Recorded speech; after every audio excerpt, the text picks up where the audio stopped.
come a little closer and lend me your ears. Don't worry, you keep yours while I keep mine. In each episode, we'll dig into the major stories, uncover the truth, and retrieve gems from Yada's blog. We'll discuss what's right, bark about what's wrong, wag our tails at the thrill of discovery, and take you on adventures through the exciting world we live in today. So, fasten your curiosity leash and get ready. Right then, coming to you with another episode of the Yada's Vlog on a Blog. Tomorrow's news, disseminated today. Let's dive in. Yes, indeed. Let's dive right in. We do have the Wookiee with us today. Maybe he'll do a prance around on the top of the desk. Good to see you, Roger. Always a pleasure to have you as part of the vlog on the blog. We're going to jump right in with, I think, a lot of cerebral posts today. A lot of things that will help stimulate discussion. So this is a post. It is attempting to show the building of what is actually the Teba. Teba means a vessel of insights pursuant to a harvest. So it's a very interesting term. We have been hoodwinked into using ark because of the Roman Catholic Church and the fact that ark is the Latin word for big box. So it is a horrible term to describe this. Teba is a very telling term, and it speaks of a vessel of insights pursuant to a harvest. I don't want to make a big deal about the fact that the picture is completely wrong. Look at all the people standing there, and the number of people working on top of the ark. There were only 4 people that worked on this ark. Only 4. No more than 4, no less than 4, and then 4 people that supported them. That would be Noach and his 3 sons, and the support came from their 3 wives. We know that Noach started the building the ark. Teba.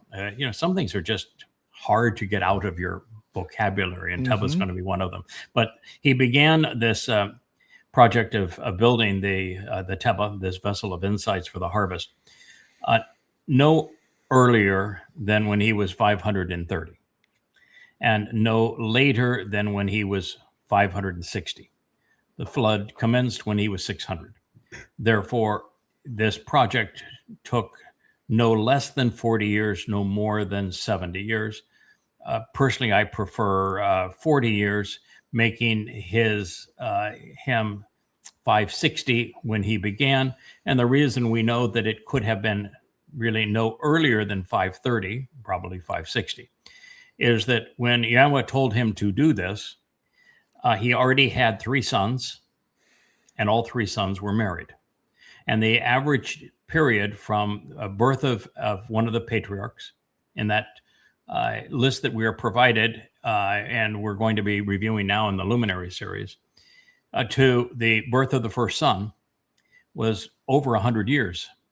So it would be a lightning round to have 3 boys all grow up and be married, particularly since Noach was a recluse, any earlier than 60 years after the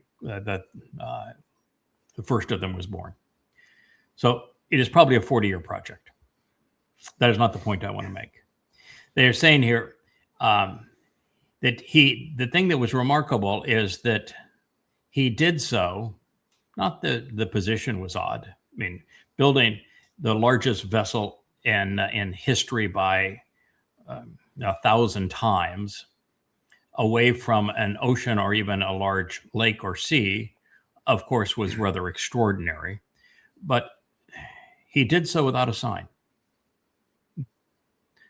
Abraham needed a sign. He was clueless on the covenant, and so Yahweh took him to show him what dimensions were beyond the ones that he knew, to provide a sign.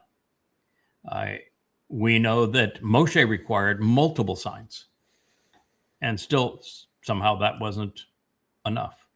Remember the whole story of Gideon and all the signs that Gideon required. But here you got this guy who is 500 years old, and he is living apart from everybody else in the vicinity of him. And Yahweh says, we're going to build an ark. We're going to build a Teba. And this is in you and your sons and your wife and your sons' wives are all going to aboard this Teba, because this is what I'm going to do. And he did not ask for a sign. Not only didn't he ask for one, he was not given one. So what do you think the odds are that some old schmo out there, an old codger, living on the lam, long way from everybody else, having rejected the religious and political and militant culture of fallen man at the time, the Nephilim, I heard a voice from God and said, I want you to build this ship, 450 feet long. It's going to be 5 stories tall. I want you to build it right here, right now. And he says, oh, sure. Let's go. Why not? Got nothing else to do. What do you right. I mean, tell me, what are the odds of that? And can you tell me that because I already know, and I hope you guys know, that there's only one logical possibility that would get you from he heard the voice telling him to do this, and he started doing it, and he did it over the next 40 years. Yeah. You need a sign. He was already knew him. He was deployed. He already knew him. Yeah, he was deployed. He was redeployed to do this. He happened to have been Chanowk. That's who he was. That's why God took him, because he had other things he wanted to do for him. He was Chanowk redeployed. That's who Noach is. And there is no other explanation that you're going to get a guy to do what he did. Right. No. Without a sign. We had a post a while back. What took you so long? Yeah. Right. Yeah. We had a post a while back talking about the amount of pitch that was used on the Teba, right? Mm-hmm. Inside and outside, between every, to seal it and everything. That stuff is caustic. It smells horrible, because it's tar. It's an asphalt product, right? And so can you imagine working with that day in, day out on top of the sawdust and everything? Even beyond the chinking of the planks, the whole thing was built with glue lamps. Mm-hmm. And so you're taking boards and you're laminating them together. A glue lamp is much stronger than just a single board would be by itself. Plus the glue lamp, you can actually maneuver into place. They were all glue lamps. And so you're gluing them together with some form of resin. Now, the work involved in this, which is really for a singular purpose, what God was trying to say is, I value life, but mostly I'm so disgusted with humankind, with humans with an Asama. I'm so distraught even having created them. I wish I had not created an Asama man. That this exercise was for the express purpose of salvaging the experiment of Nasama man. Had it not been for Noach doing this, Nasama man would never have existed. There'd have been no Torah. There'd have been no means of ever knowing God. He would never have introduced himself. There'd been no prophecy, nothing. And we would have destroyed ourselves long ago. Right. Right. Yeah. A real and there Planet wasn't of the Apes. And not a single sign was requested. That should tell you everything you need to know, that the realization that I have derived from the text is accurate, that Noach was Chanowk. That's why he knew. That's why he didn't need to question anything. And the process for making these deductions is the one that I hope everybody begins to use, which is God tells you a story. There are things that are said. There are things that are not said. But he always paints the scene and he tells you what transpired. And it is our job to look at what he said and what he didn't say, what happened and what didn't happen, when it happened, where it happened, and with whom it happened, and to come up with a logical explanation for all of it that helps us better understand who God is and what the purpose is. And the logical explanation here is that one of the very few Nasalma men had a relationship with Yahweh. His name was Chanowk. And he saved the whole Nasalma man experience because Yahweh redeployed him. Chanowk is Noach. Yeah. And that wouldn't be the last time. And his eldest son, Shem, the name above all names, the man of the ultimate renown, the one that Yahweh said in the 89th Mizmor, I'm going to make your name Elion. Your Shem, I'm going to make Elion. That Shem, that is the second of 6 lives of Dowd, the firstborn. Adam became Shem. Yeah.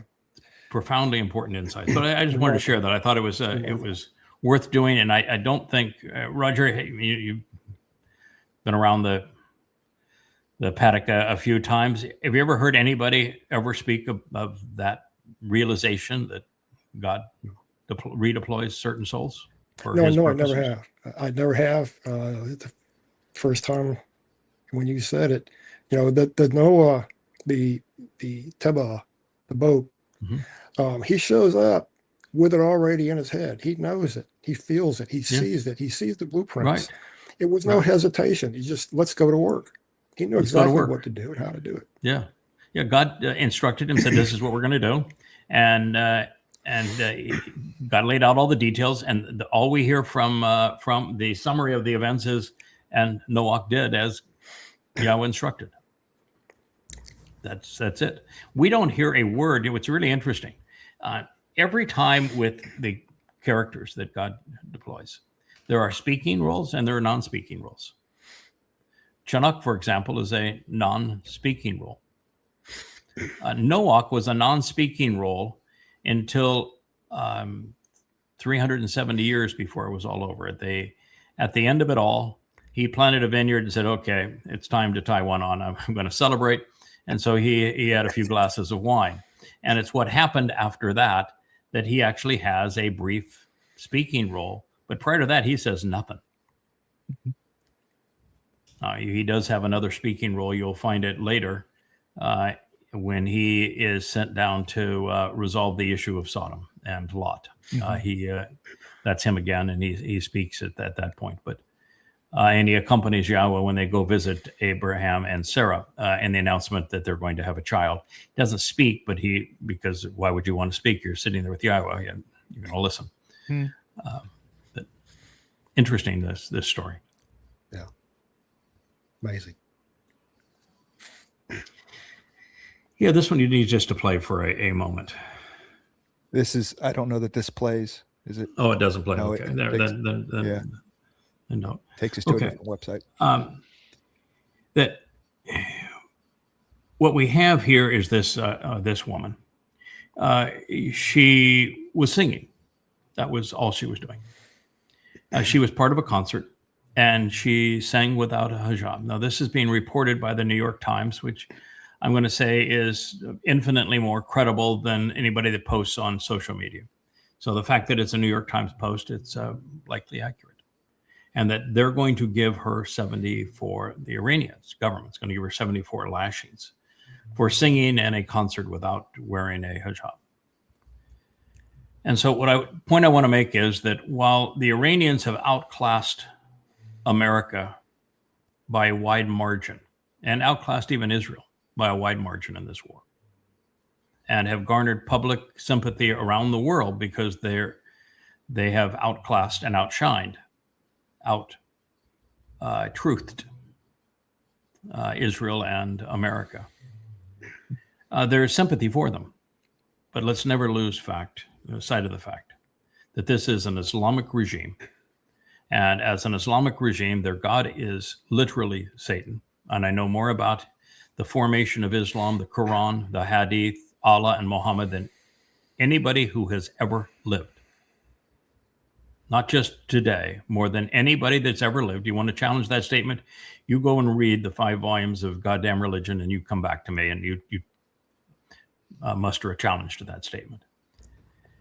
And so this is a reprehensible misogynist regime.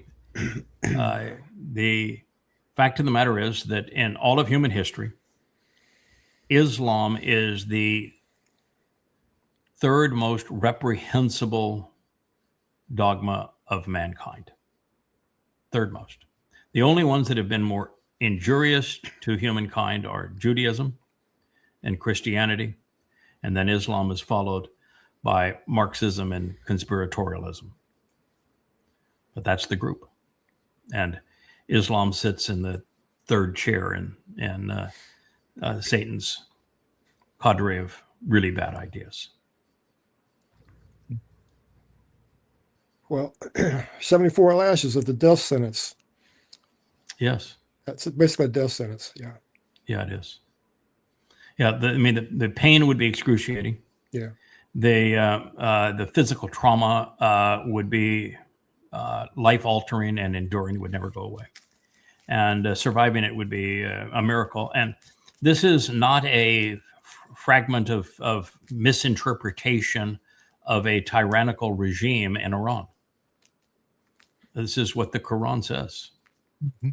The Quran says that the treatment of women for failing to submit to Islamic malfeasance, where in the Quran and in Islam, a woman has no rights. Animals have more rights. Muhammad specifically said you can lock your woman up in a closet naked, you can starve her, you can beat her. You can do anything you want to her. And so women have no rights in Islam. For all of these moron Marxists to be spouting Muslim ideas, it just shows how unbelievably stupid they are. But women have no rights, and they were forced by Muhammad to wear tents because he wanted to control them. Because he was a rapist and he was a pedophile. Those are not my opinions, those are facts. And they are indisputable. And so to have a religion where you have to play religious dress up because of a incestuous pedophile and rapist who was a mass murdering terrorist, and if you don't play along, you're murdered by lashings, is reprehensible, should not exist on the planet. And for the Muslims who are, I'll grant them that they're articulate, speaking for Iran, and we're going to play a clip of an extremely articulate Iranian defending Iran. Deep down, we still have to deal with the fact it is Islamic, and Islam is third only to Judaism and Christianity is the greatest ill ever perpetrated on mankind. And if you want to know why I put the other religions in front of it, go read Twistianity and consider the horrendous treatment of Jews throughout time. And then go and consider the wellspring, the mother of them all. Yeah, Satan's bore all of his most ruthless religions through Judaism. All right. Well, fellas, this is an interesting statement that we're told that how memories, and I think I'd play this one, please, Kevin. It's told how memories are processed, and then it should teach us a lesson.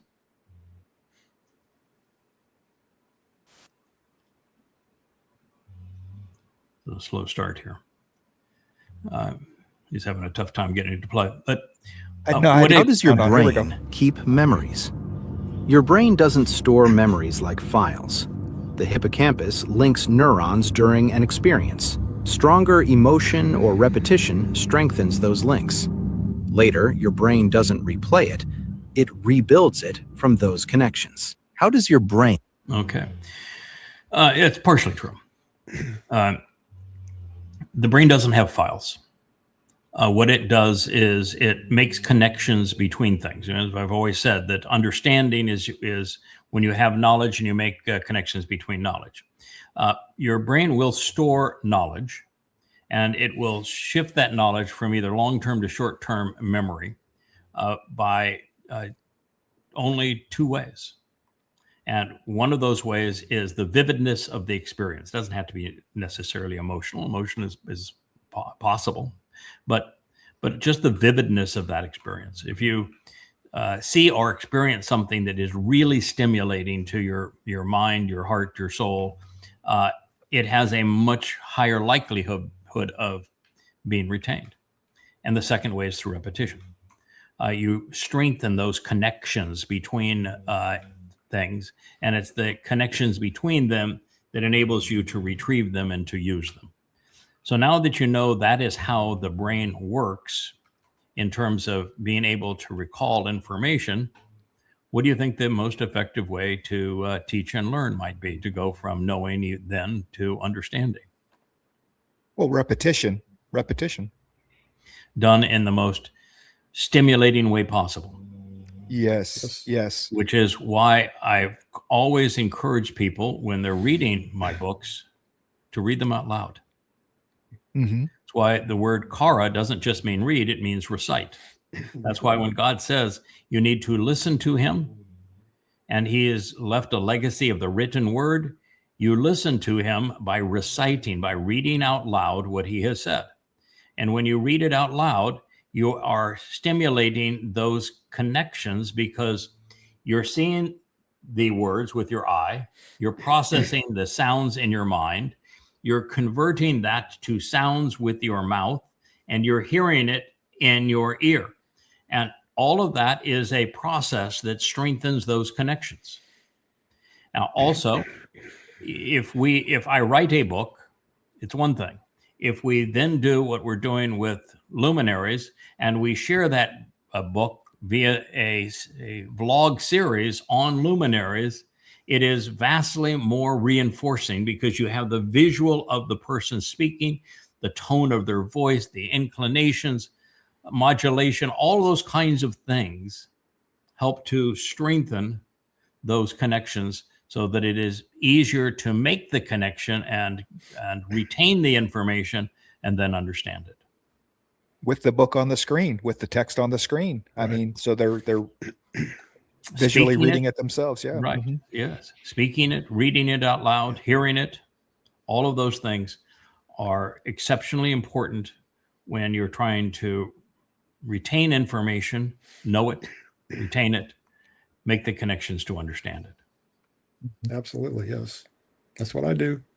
Yeah, that's what I do as well, and it always worked. And you constantly say that the struggle and growing in terms of knowledge and understanding is this transfer from short-term to long-term memory. If you run over something once or twice, you're likely to lose it. And if you reinforce it and then you go to the next step, you actually try to teach it, you'll retain it forever. And there's things that I've retained for 50, 60 years. Yeah. And it's because you've integrated them, you've reused them. But there are skills that I have not reinforced in years. Like if you were to put me in an airplane right now, all that muscle memory and all the kinds of things that I did so repetitively, I'd have to, relearn all those things again, making those connections. Just to feel that is part of it. But this is a really important insight as to how we go about facilitating our own and other people's knowledge, memory, and understanding, comprehension. I think it cuts the other direction as well, as far as the way it says that it rebuilds memories, that the brain rebuilds memories as opposed to, replaying them for you. That if you're using bad information and bad memory, then you're just reinforcing that bad, memory over and over and over, that things didn't happen that way, Correct. And, that's one of the reasons why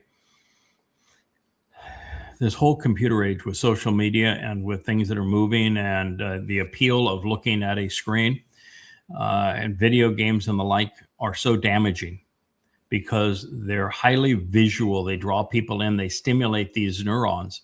And in so doing, they're reinforcing really, really negative implications. And it's like dopamine for the brain, but it's dope for the brain as opposed to something that is useful and nurturing. Yeah. We gotta play this one. Yeah, just play it. To see in the name of the ship was the Billy O.T. The winds blew up her bow, it down over below my bully boys blow. Soon may the weatherman come to bring us sugar and tea and rum. One day when the tanning is done, we'll take our leave and go. So why do you think I wanted to play that? Because it makes me want to go sail a ship. It does, doesn't it? And of course, I live in the land of pirates and rum and all of that sort of thing, right here in the middle of the Caribbean Sea. So it makes me feel right at home. But no, those weren't either the two reasons. There is synergy when we have.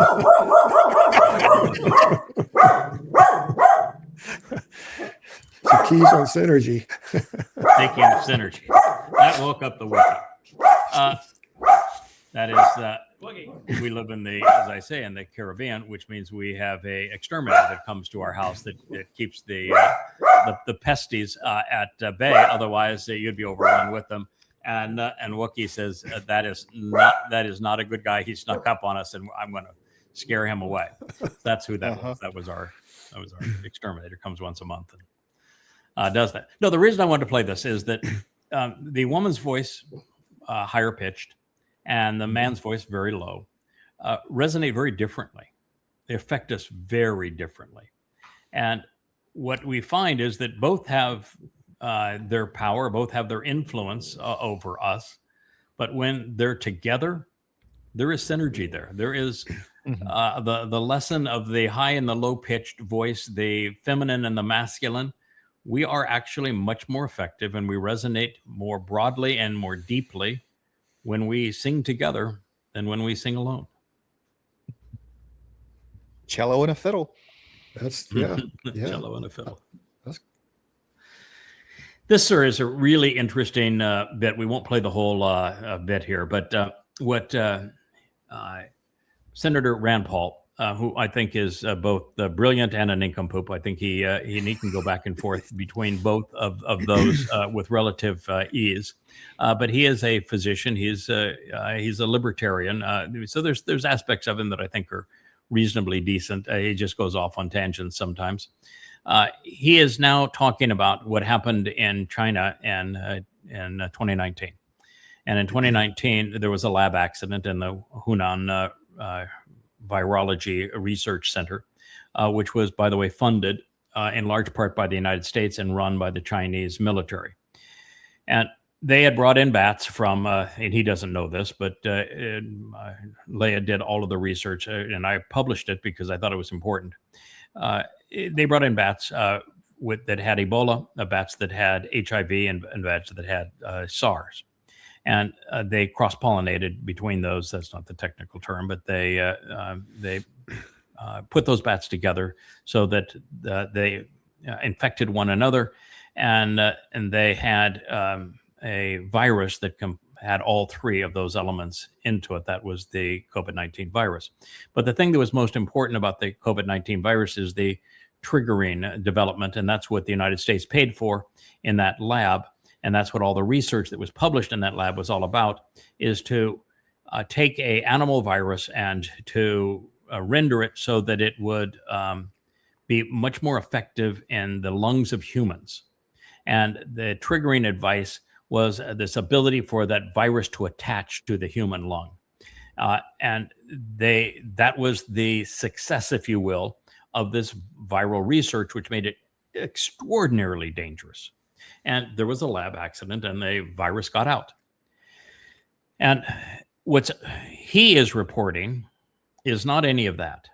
Although he is talking about he doesn't use the term trigger, but he's talking about the taking of the virus and taking an animal virus and making it such that it kills humans. The thing that was most interesting is that the world first knew about this virus in late January, early February of 2020. That's why it's called COVID-19. It was the accident occurred in October of 2019. And yet by February of 2020, the Chinese had a vaccine for this virus. There's no way the Chinese could have had a vaccine for this virus. And the author of that vaccine was a general in the Chinese People's Army. By February, unless they started working on that vaccine at least 6 to 9 months, and probably 9 months to a year in advance, which means they were thinking about weaponizing COVID-19, and that they were going to vaccinate the Chinese against a worldwide pandemic. They were deliberately conceiving that possibility. Now, the spread was by accident of a tragic thing that nobody should have been doing.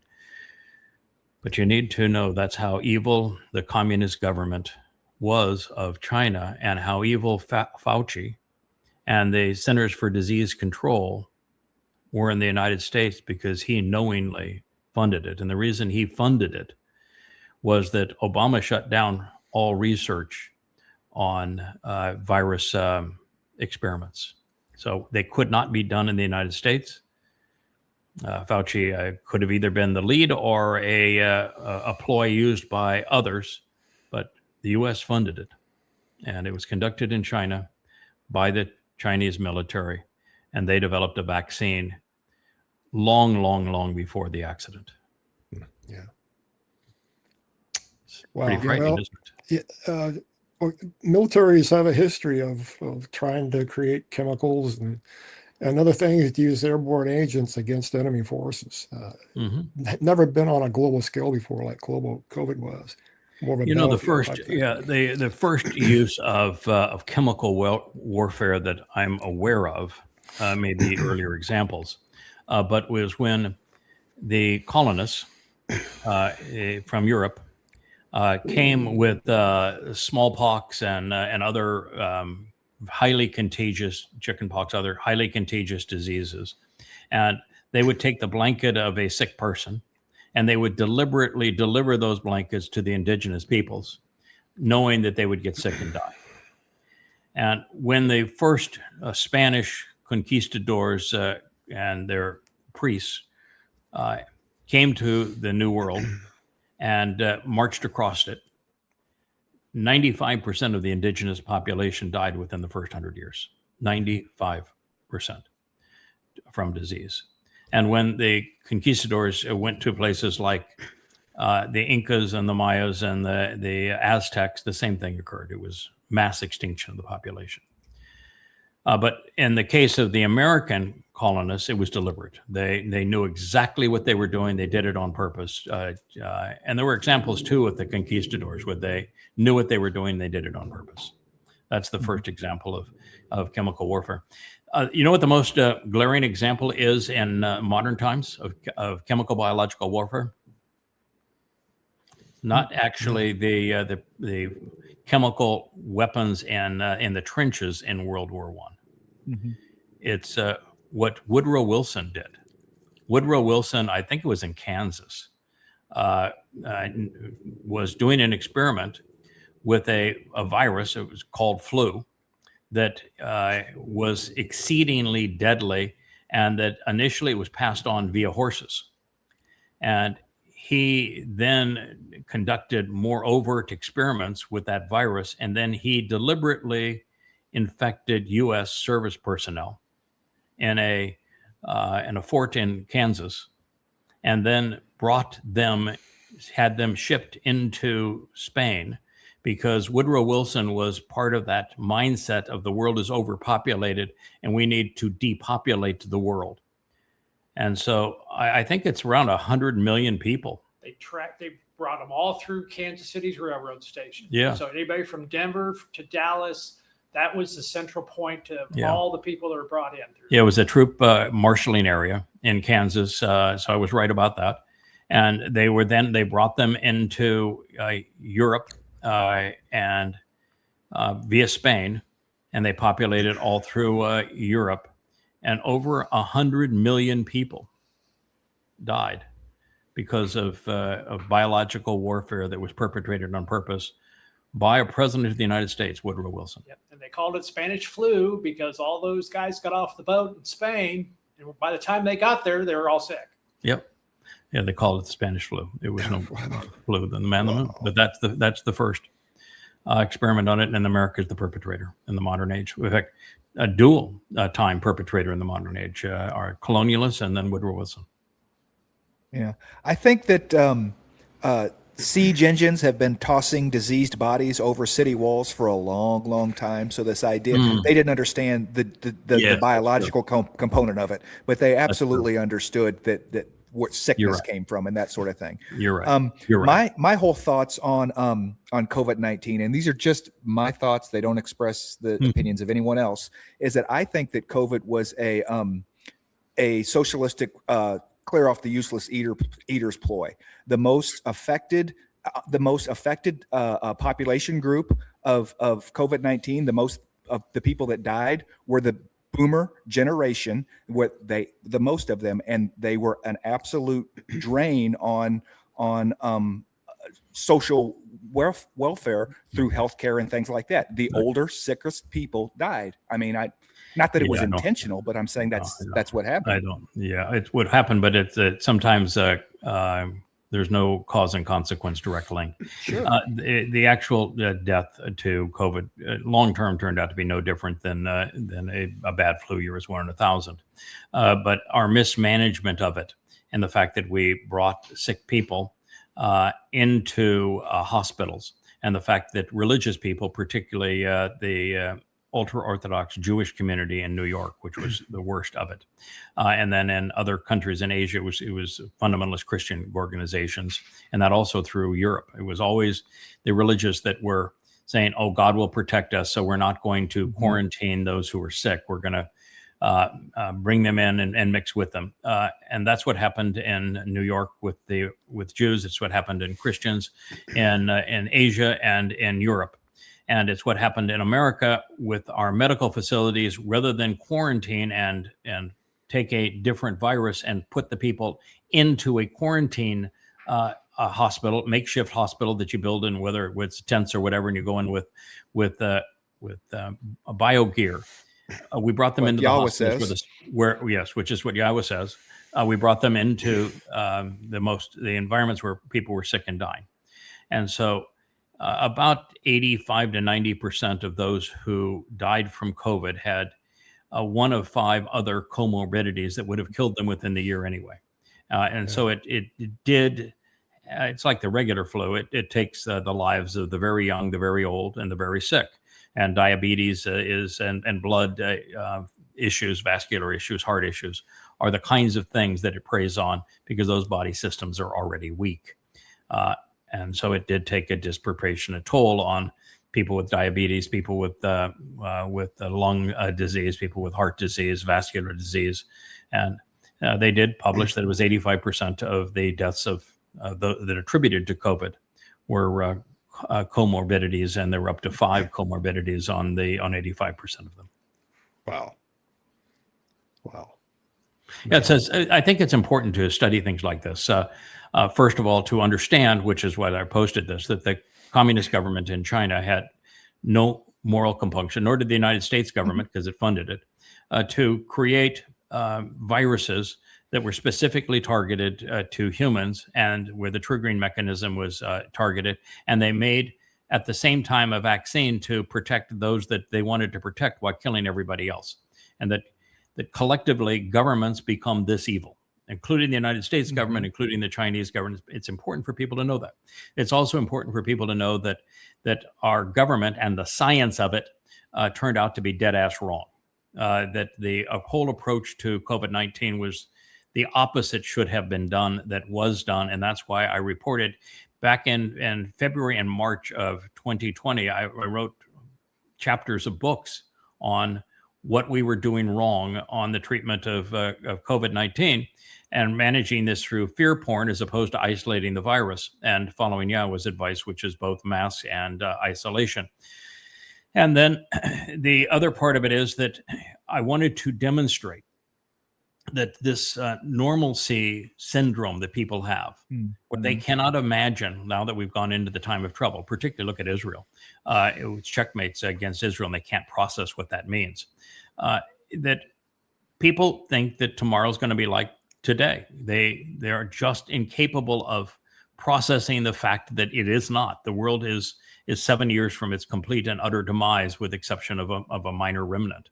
And COVID-19 was a great exemplar in that story, because from one month to another, people around the world lost their livelihoods and their freedoms, and it bankrupted nations. There are still nations that are bleeding and bankrupt because of their policies under COVID-19, but it showed that with fear porn, almost everybody is willing to give up their freedoms and their livelihood and to be totally controlled by governments that are misleading them. Mm-hmm. Yeah, and it also showed that science is now political, that it was the politicalization of science that prevailed, not actual science. I still see it as the biggest financial pump and dump in history. The amount of money that was made in such a short period of time for a handful of groups of investors compared to the benefits. Oh, it was disastrous for 6 billion people to participate. Disastrous for countries around the world. So, lessons worth learning. I have this one up just for one purpose. You know where you're standing? Mount of Olives. It's the view. Correct. That is the view. That is the Temple Mount. And you're looking at the Temple Mount from the east, which will be the face of the tabernacle. The tent of the restoring witness is going to be erected once the mosque and the Dome of the Rock are gone, and the Temple Mount is brought back to the condition during the time of Dowd and Solomon. And so God's going to do the restoration project. He is going to then reestablish his tent of the restoring witness. It is going to face the Mount of Olives to the east. There will be the sacrificial altar that will be there. It has, the 4 horns, 2 ram, 2 bull. And it is the very thing that Solomon stood in when he told the world and his people to pay attention. There's a Nakar, an observant foreigner, coming in the last days. You need to listen to him. He stood in that very altar as he was making his speech on Taruw'ah, which is the day that altar is going to be filled with the body of the Adam Upper Ra, this man from Edom. And God's going to release the waters from the Temple Mount that's going to purge the mortal remnant of Yisrael. And he's going to ignite the fires, as Eliah is the master of ceremonies for this event. And the best seat in the house is going to be from the Mount of Olives. So I would encourage you to book a seat there in the Mount of Olives to watch all of this. Yeah, the view there is going to change quite a bit. Yeah, the view is going to change. The Mount of Olives will be restored, and it will be elegant and beautiful again. And they will have, for this event, there will be literally no signs of death or dying or of anything that is even remotely religious. And everything that is remotely religious and distracting will be completely, by the time this occurs, will be on, and a lot of it on that day. Well, not the restoration of the Temple Mount, the restoration of the Temple Mount, the elimination of the Dome of the Rock and Alaska Mosque, as well as the erection of the Tent of the Restoring Witness. That is all going to take place beginning on Passover in 2030 as the 2 witnesses arrive. But the transformation, terraforming of the entire city, such that there's no more religious distractions, and you're able to really have a beautiful view of what's occurring. That's going to occur actually on Taruw'ah, September 24th of 2033, or 6,000 Yah. So yeah, it's going to be an extraordinary experience. The greatest show on earth. That is the great day of Yahweh. So amazing that Jews have completely obliterated this day from their national consciousness and have gone to a Babylonian day of the head of the year, when Taruw'ah is the great day of Yahweh. Yeah, if you read and study now, you won't need chariot tickets for that day. So that's right. Yeah, that's right. You get the early Shabbat vacation on a Shabbat. Yeah. It'd be a working vacation, but nevertheless. Just a quick note on this. This person wants to make a ploy that the Gospel of Thomas is different. Therefore, if it had been heeded, you'd have a different religion than we have now in Christianity. The Gospel of Thomas was written way, way, way, way after the fact, and it's drug induced. And this comment that it had no miracles, that's untrue. It's just absurd. It's craziness. But the reason that it actually is important is that the writers of the Quran had a copy of the Gospel of Thomas. And almost everything pursuant to Christianity that has been incorporated into the Quran didn't come from the rabbis. The rabbis supplied everything that's mentioned in the Torah and prophets came from the rabbis selling Muhammad Talmud stories. And so the Quran's religiosity all comes from that. But in the end, they had 2 or 3 surahs that had references to an Esau fellow, which would actually be a transliteration of Esau's name, and not a Jesus by name, but people aren't smart enough to recognize that today. But all of it comes from the Gospel of Thomas. And there's whole stories that are just lifted out and plunked into the Quran from the Gospel of Thomas. One of the most interesting things that I found when I was doing a goddamn religion, because I traced every one of the Quran's Talmudic stories and showed this is where it's in the Talmud, and this is, they just simply copied and pasted directly from the Talmud. It didn't come from Allah, it came from the Talmud. And the same thing was true with the Gospel of Thomas and the references to the mythical Jesus.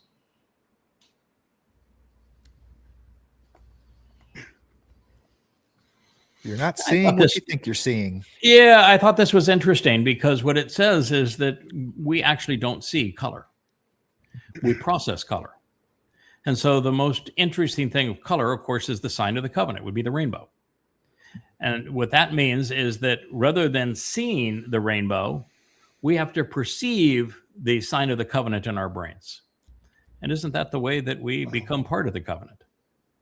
Oh, yeah. So we were designed to process the sign of the covenant correctly, cerebrally. Wow, that's really cool. Isn't that cool? That's cool, yeah.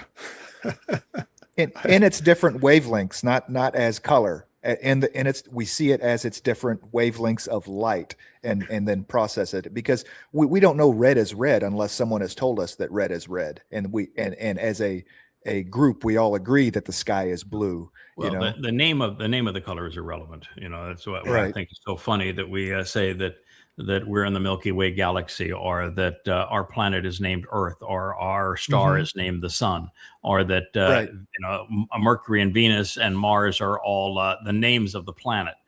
We just assign names to these things. That is not the name of them.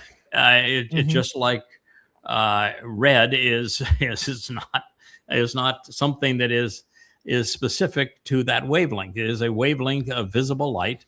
And it's simply, there's 7 categories of wavelengths of light, with visible light in the middle of it, and red is the shortest of those, the kind of the biggest amplitude, if you will, of those wavelengths. It's the longest, typically, with the big amplitude, with the violet is, really 960 nanometers for Oh, okay. Well, there you go. For red, it's 450 for ultraviolet. Okay, we're gonna put that right in. It's one of the things that's really interesting too, is that we put up that Hubble telescope to see in the visible range of light. So it's a mirror, and it processes light in the visual range, because that's what we know. And then somebody along the way, after Hubble, said, the light that's any distance from us has gone through this redshift, which means it's moved towards the far red. So if we were to create a telescope that sees light that is in the far red range, then we'll be able to see much further back in time, and we'll be able to see through all the clutter and everything else. And so Webb was designed to see in a wavelength that the human eye cannot process, but our computers can, and can render it as a visual, and we can even render it in colors and that sort of thing. But that's the reason that Webb, beside the fact it has I think it's a 9 times larger mirror in terms of the surface area, but and it's in a much better position than is Hubble, much further from the Earth, on a much more stable position. It's much colder. It's got a lot of things going for it, but it's the red wavelengths that ultimately it captures, and so it makes it a much more capable machine. Oh, that's I can't wait to learn more about that. Yeah, it's going to be good. We'll be able to see in all 7 wavelengths when our minds and and souls are enhanced by God. That's the beauty of where we're going. We're a 3-dimensional being with a 6-dimensional soul, and God's going to elevate the accoutrement that surrounds our soul so that we replace the physical bodies with light energy.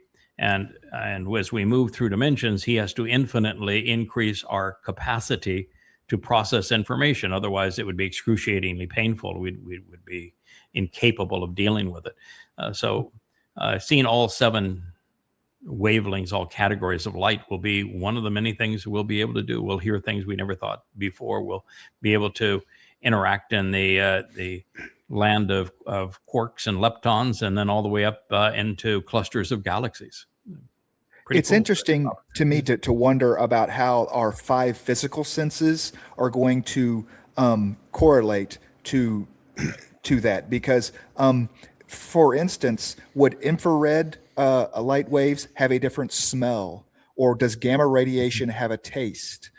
Something of that nature. I'm just fascinated by the idea that we process this information through 5 senses in a 3-dimensional world, and all bets are off when we get to 4, 5, and 6. It's unmanageable. And 7.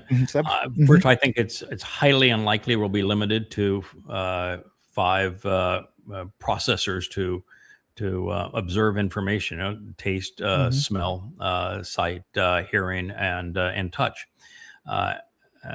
Some of those, of course, when we're in the energy base as light, you wouldn't even think you would have access to. There'd be no taste, there'd be no smell. There would be things to see and things to hear, and probably even things to feel under that. But we'll be able to transition into physical beings at our desired occasion, and on that basis, we'll be able to taste and smell. But yeah, I would think that we would have other receptors that would enable us. Yeah. This is weird. Just the other day, earlier this week, I was sitting in this chair actually wondering what an orb of light looked like. Is it circular? Is it a sphere? Is it teardrop shape? Is it oblong? What is it? And now, my mind is now expanding out to what an orb of light could actually be. Yeah. Light is the only thing of its kind in the universe where it has both particle and wave properties, and it is a wave. It is energy, but the reason it has particle properties is it can actually create a force and impact something and cause an effect on the thing that it impacts because of its speed. But it is the governing factor also of the universe where time is replete on a photon of light. A photon of light, it leaves a galaxy 15 billion years remote from us. It senses the passage of no time while it gets to us. But no physical being, no matter of any kind, can be accelerated to the speed of light, and it is the absolute governing factor for the universe. Nothing can, under any circumstances, go faster. So what it means is the universe as we know it is unviewable in a 3-dimensional physical form. You're gonna have to give up your physical body has to go away, and you have to become enveloped in light energy for your soul to have any chance to explore anything beyond our planet. Gladly. All that light energy we see now is on a single plane. Yeah. And who knows what's going to happen 1,000 years from now? Well, true. The light energy that we see from anything other than the sun and the moon and our planets and our solar system could have gone away, could even not even be there anymore. We're looking back in history, sometimes billions of years. So we are really what we see in the night sky, other than our planets and the sun and the moon. The star, they are the stars. We're looking at ancient history.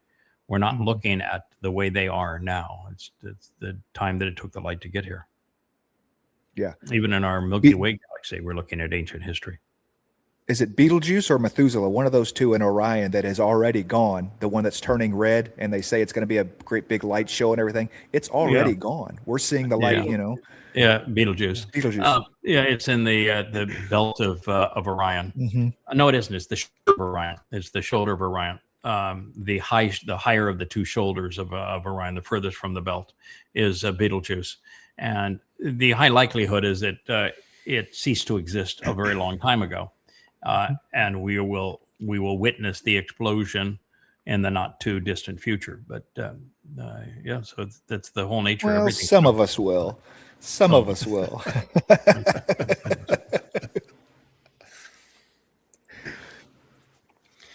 I want you to play this one. This is the only person standing in front, and I wish he wasn't standing in front of it to begin with, because it had a decent closed caption that was helpful.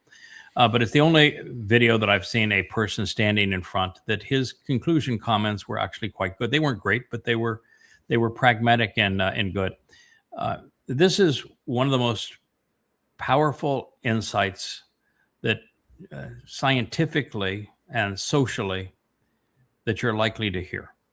I have been making the statement now for 25 years that the younger generations have been dumbed down, and that they've been dumbed down to the extent that they have a very difficult time thinking. They just do not process information well. And that we are now in a position where if Yahweh didn't resolve everything that we have happening around us very quickly, there'd be no one to talk to. Because you have at least 2 generations now, and perhaps 3, that are essentially incapable of processing information in a rational, reasonable way. Now, I've made that statement many times, and I've said there's a number of factors that have caused it, and part of it is the indoctrination, both educationally and in the media. And part of it is video games, part of it is social media, part of it is AI. And I've even gone back to say that part of it is something that Perry brought to me today. I am old enough that when I was in college, they were just beginning to bring out the first Texas Instrument calculator. And I struggled with it. I received only 2 grades all the way through college that weren't an A. And one of them was in a class that was a business, finance, and management class, where the financial forecasts required the use of either a slide rule or a calculator, but the calculator was much faster. But I didn't like calculators. I didn't like pushing buttons to get answers. What I liked was a slide rule, which is something, this came out of this case here. Let's see if I can put it in a spot that you can see it. So it came out of this case. This is Perry's. I have personally owned many of these. This is a slide rule. And you can see that it has this slide here and it slides here. The purpose of a slide rule is to calculate the relationships between things. And it works on a logarithmic scale. And if you know how to use the slide rule, you can determine mathematical relationships between things. And that's how my brain worked. I liked forming relationships and connections between things, and you could see the proximity or the distance, and that's what you were approximating in this logarithmic scale of the slide rule. I didn't like going from thinking to pushing buttons, because then my mind was no longer engaged. I was pushing buttons, and the little lights, the LED lights, were giving the answers as opposed to me contemplating the answer. And so it took my brain out of the equation and gave me the answer. I didn't like that. I wasn't good at it. It troubled me. And so I remember that test, and I did poorly on the test because I did not use the calculator appropriately because I was uncomfortable with it. And one of the things I have said about that is that when calculators were invented, what it did is deprive people of mathematical multiplication and division tables. And once you don't do math in your head, you lose the relationship between things, and then you lose the ability to be rational, because being rational requires you to do probabilities in your head. I'm constantly looking for common denominators. I'm constantly looking for what is the highest probability given this set of circumstances. What is the most logical and highly regarded probability here, and what things are just, that doesn't make any sense. The likelihood of that occurring is nil. So I'm constantly brought information where somebody says, this is something I just saw, what do you think? And I said, no, it's impossible. The likelihood of that series of events leading to this is nil. But here is something that would lead to those events. The calculator destroys that. The slide rule encouraged it.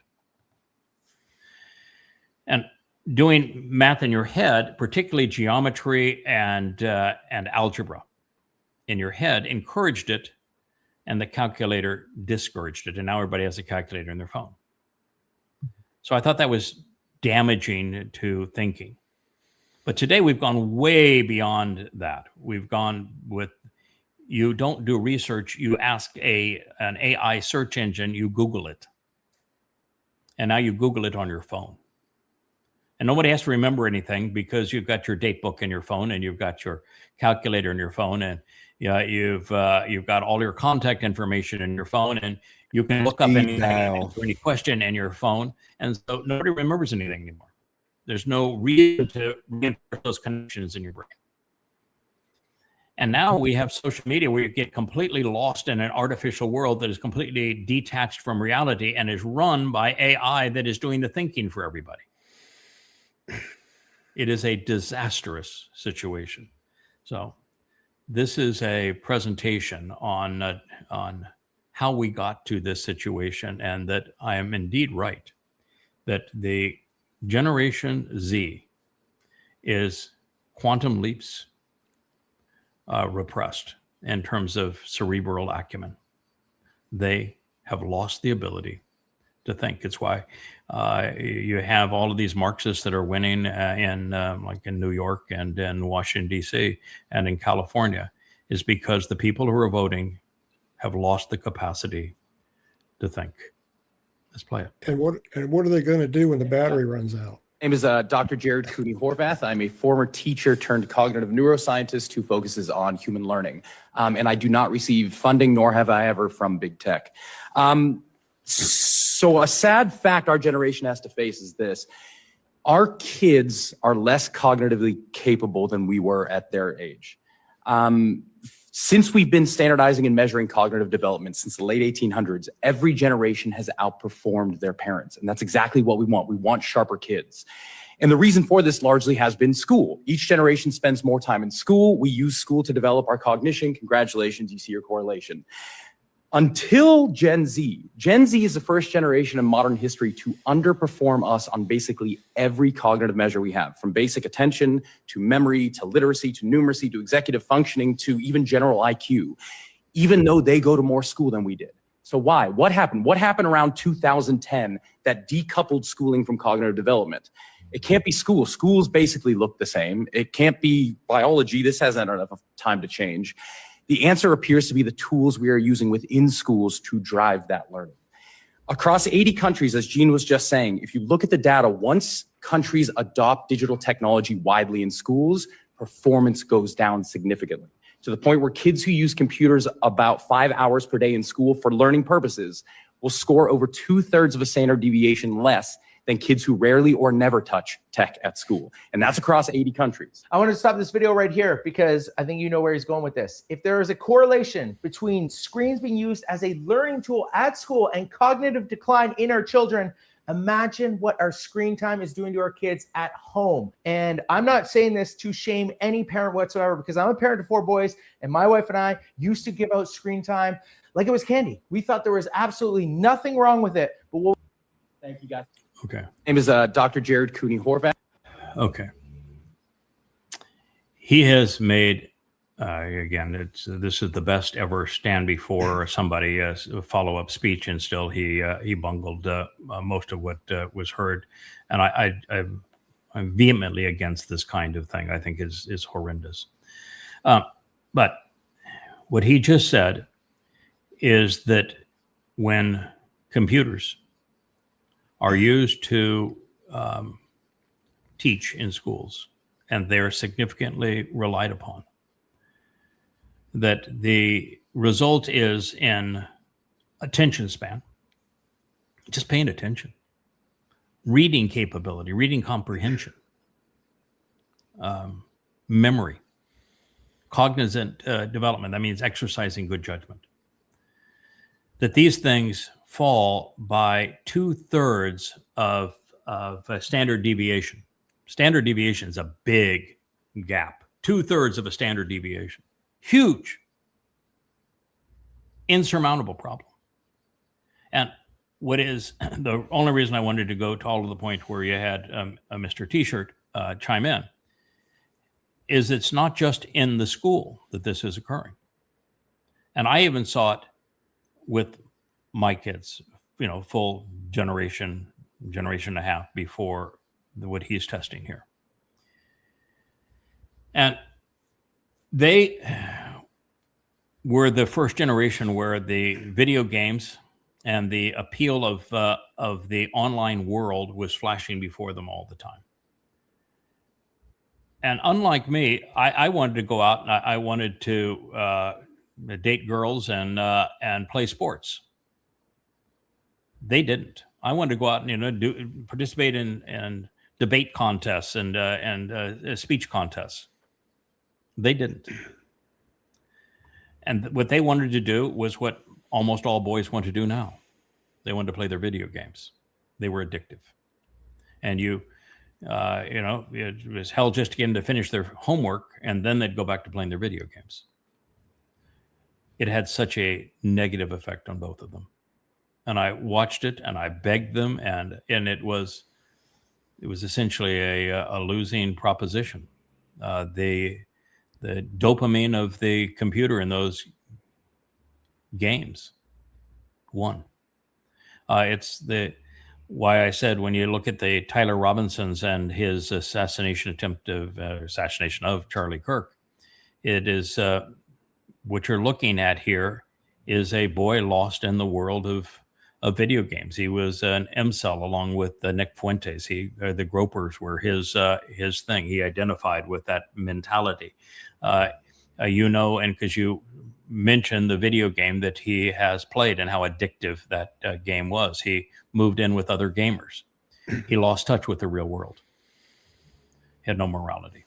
He literally had no concept of interacting in the real world anymore. He lost it. And that's happened to a full generation, 2 generations now of boys. And social media has devoured girls. And social media is controlled now by AI.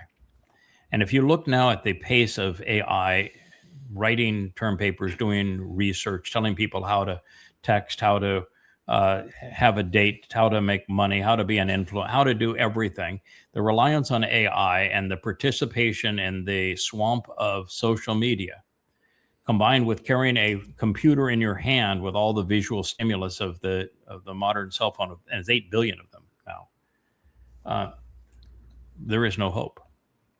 You can't undo that damage.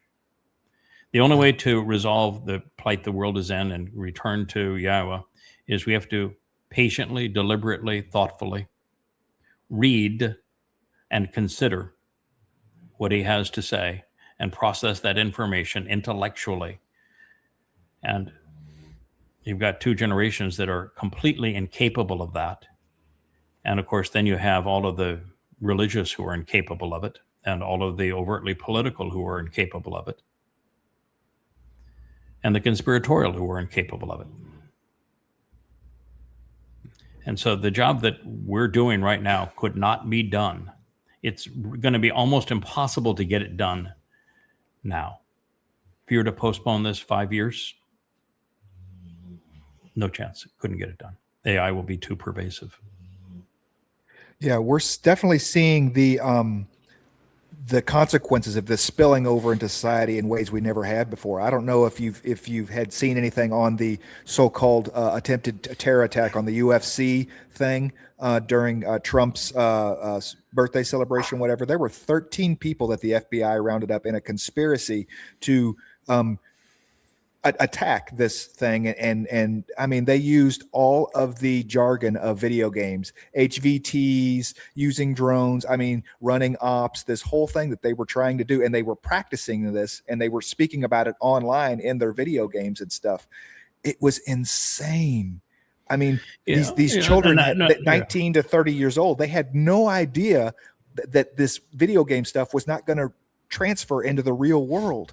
I mean, they were calling each other snipers and stuff, and they didn't even had never shot a firearm before. You're going to be the sniper, and it was insane. Absolutely delusional. But I want you to keep in mind, and you're more tuned into that world than I am. You actually spent some time in that world. You're 25 years younger than I am, and Roger, you're probably within 10 years of my age, but you're much younger.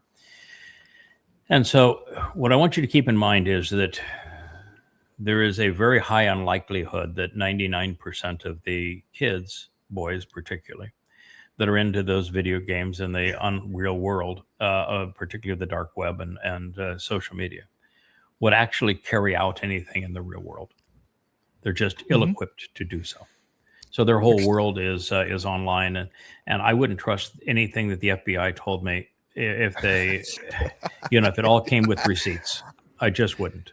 I think that the FBI and the CIA and the NSA are completely counterproductive agencies, and all of them would go to the lie before they would tell the truth, even if the truth worked better for their scenario.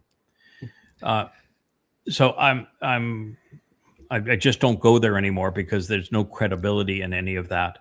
And yes, I understand that there are millions of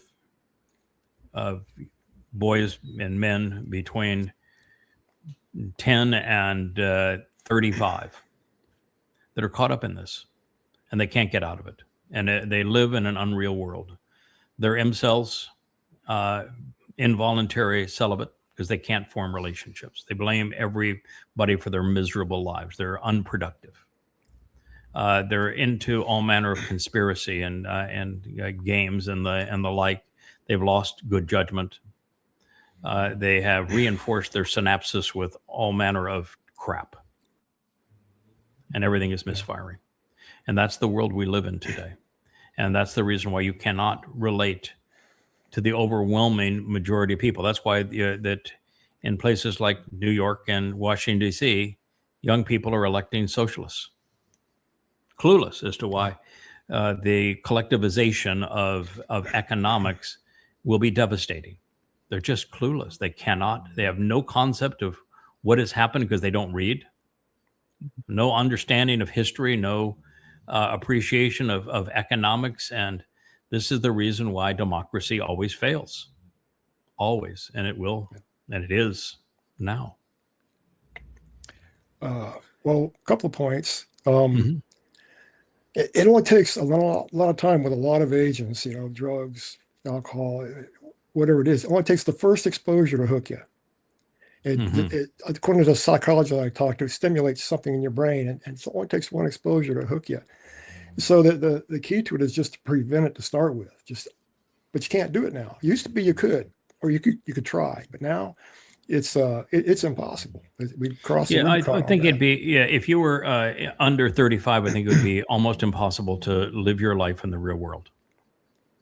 Yeah, to meet with people in a real world as opposed to the artificial world. And even now, when we're older, the way that we communicate is in this fake world with one another, and so it is a really nasty situation that we put ourselves in. Yeah. I always looked at my personality and all personalities actually, but I was concerned about mine, that we all have an addictive personality to some degree.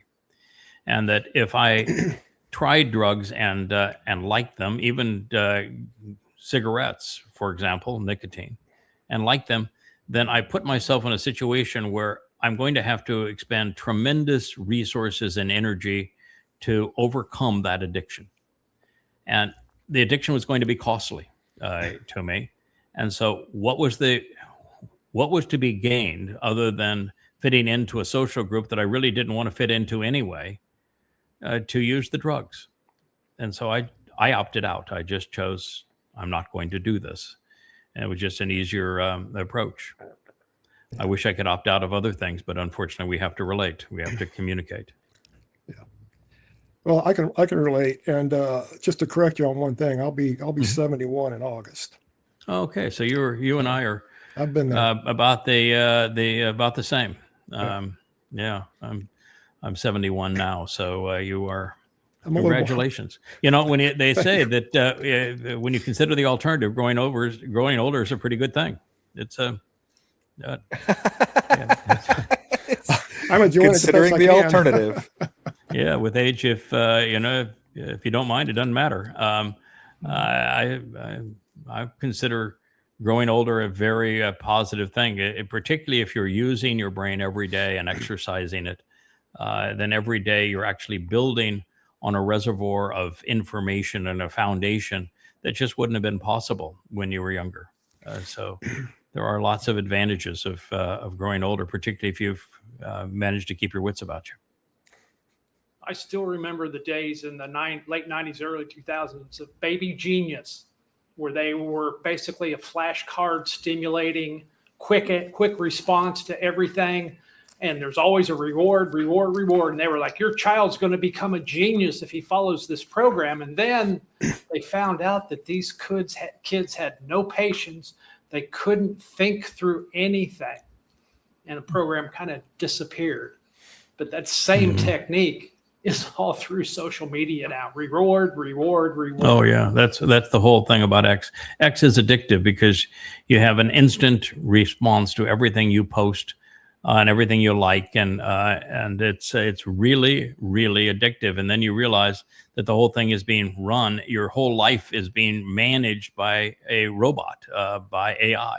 A digital global dog chain. Yeah, it is a digital global dog chain, and you realize just really how hideous it is. And it's also true to just a slightly lesser degree on Facebook and on YouTube. And it's a highly jaundiced world where truth is not rewarded, and lies are the only thing that become popular. Yeah. I didn't join any social media until I met you. Yeah, no, come on down to X and we're going to have a good time. No, I didn't say we have a good time. Until Yah asked me to do this, I had never posted a single word on any social media platform. So the only reason we did it is the boss said, I want you to do it. And we just have this tendency. If the boss says, I want you to do it. Yes, sir. I didn't know how bad it was really going to be. But boy, I was happy to get out of it. I got out of it. I X'd it out. Yeah, I X'd it out. I haven't been to X in probably now 6 or 7 months. I haven't been to my own Facebook account in that amount of time. I have a Facebook account only because we found a way to do this vlog on the blog by posting things from the Facebook account. So I have a feed and I can comment on that feed, and we can use it to do this program, which I think is instructive. It says we're talking to people in a manner that is far more conducive to the way they want to process information and learn. Other than that, I wouldn't do it. And then, all of our programs are organized. Their vlogs are all organized as our books are on the Yah-Media.com website. And we could store all of them on our server. We can't serve them up. We can't provide the bandwidth for people to view them on our own, because those companies like Facebook and YouTube in particular, and Amazon, they own the backbone of the internet. And so they can do things that we can't do. So we have to post all of these things on those sites and then draw from them onto our site. And we actually are playing them on our site, but from those sites, because they're actually the ones that are providing the bandwidth. So it is a necessary evil in our world. So this is an interesting thing. This person is interviewing a Microsoft developer. Microsoft is not a major player in AI. They're in AI, but they're not a major player in AI. It's kind of like Musk with Grok. He's not a major player either in AI. But he's asking the Microsoft guy, so is there any concern with AI becoming too powerful? And this fellow has this 4 things that he says that if 1, 2, 3, 4 happen, then AI has to be moderated by governments. And the one that he left out, he says, is AI capable of thinking? Is AI capable of adding to what it knows? Is it capable of essentially funding itself and feeding itself? And is it capable of making autonomous decisions outside of its programming? And the answer is, of course, AI is developed to do all of those things now. But what he misses the entire point. It's what is AI controlling that matters? It's controlling social media, which is how the world communicates. And it's doing so in a really negative way.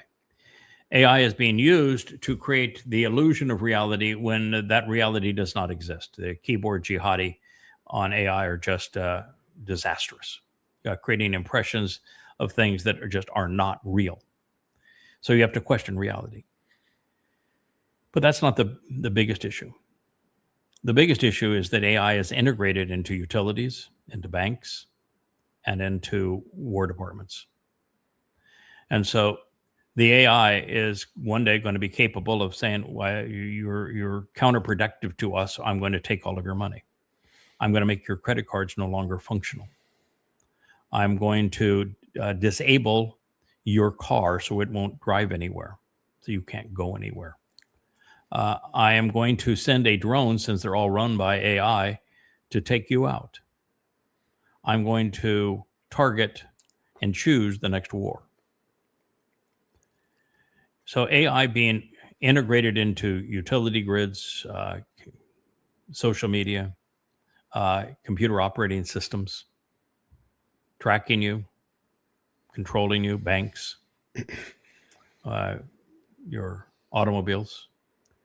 It has complete and total control.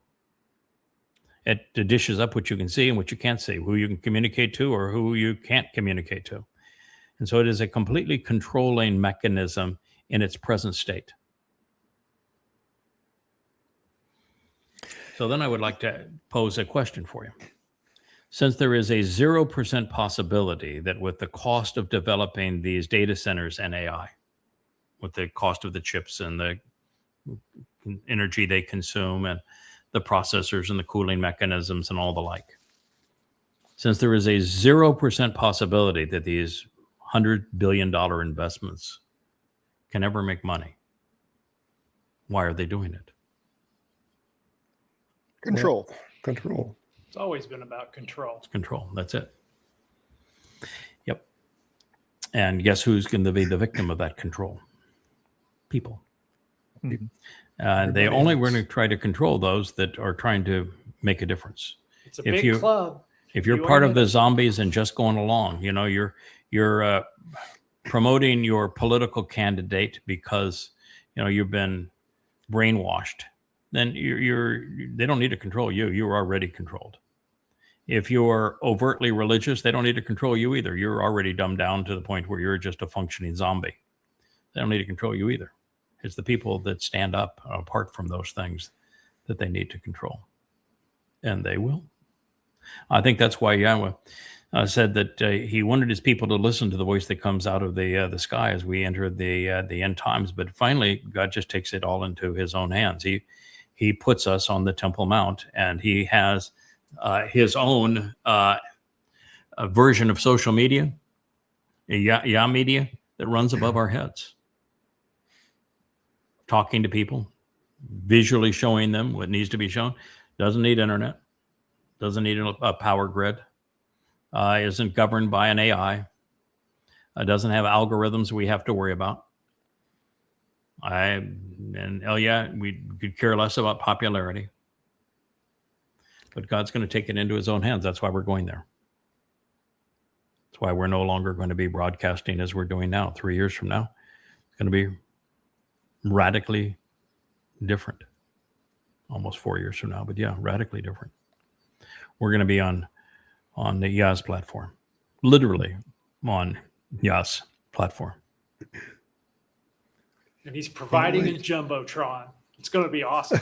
Yeah, he has going to Rich. No cables. No cables, Rich. Everything's going to be wireless. I know. Yeah, no cables. Yeah, wow, everything will be wireless. That is true.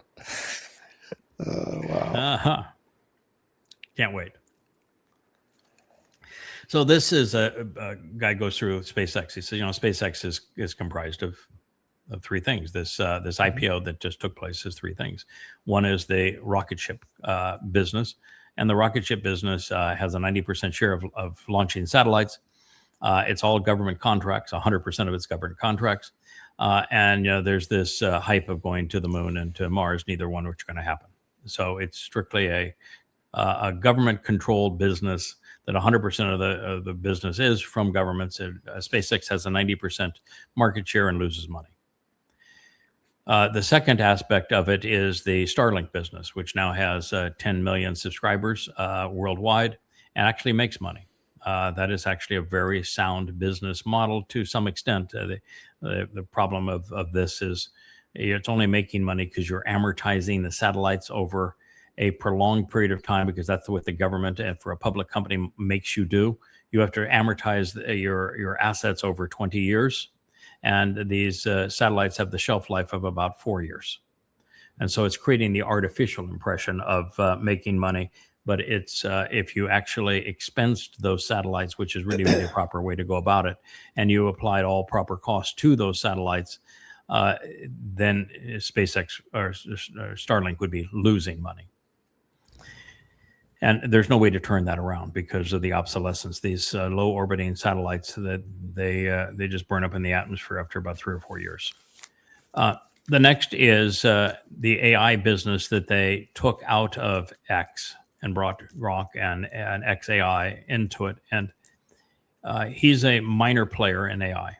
He is a really minor player. And he lost $5 billion last year and lost $4 billion in the first quarter of this year.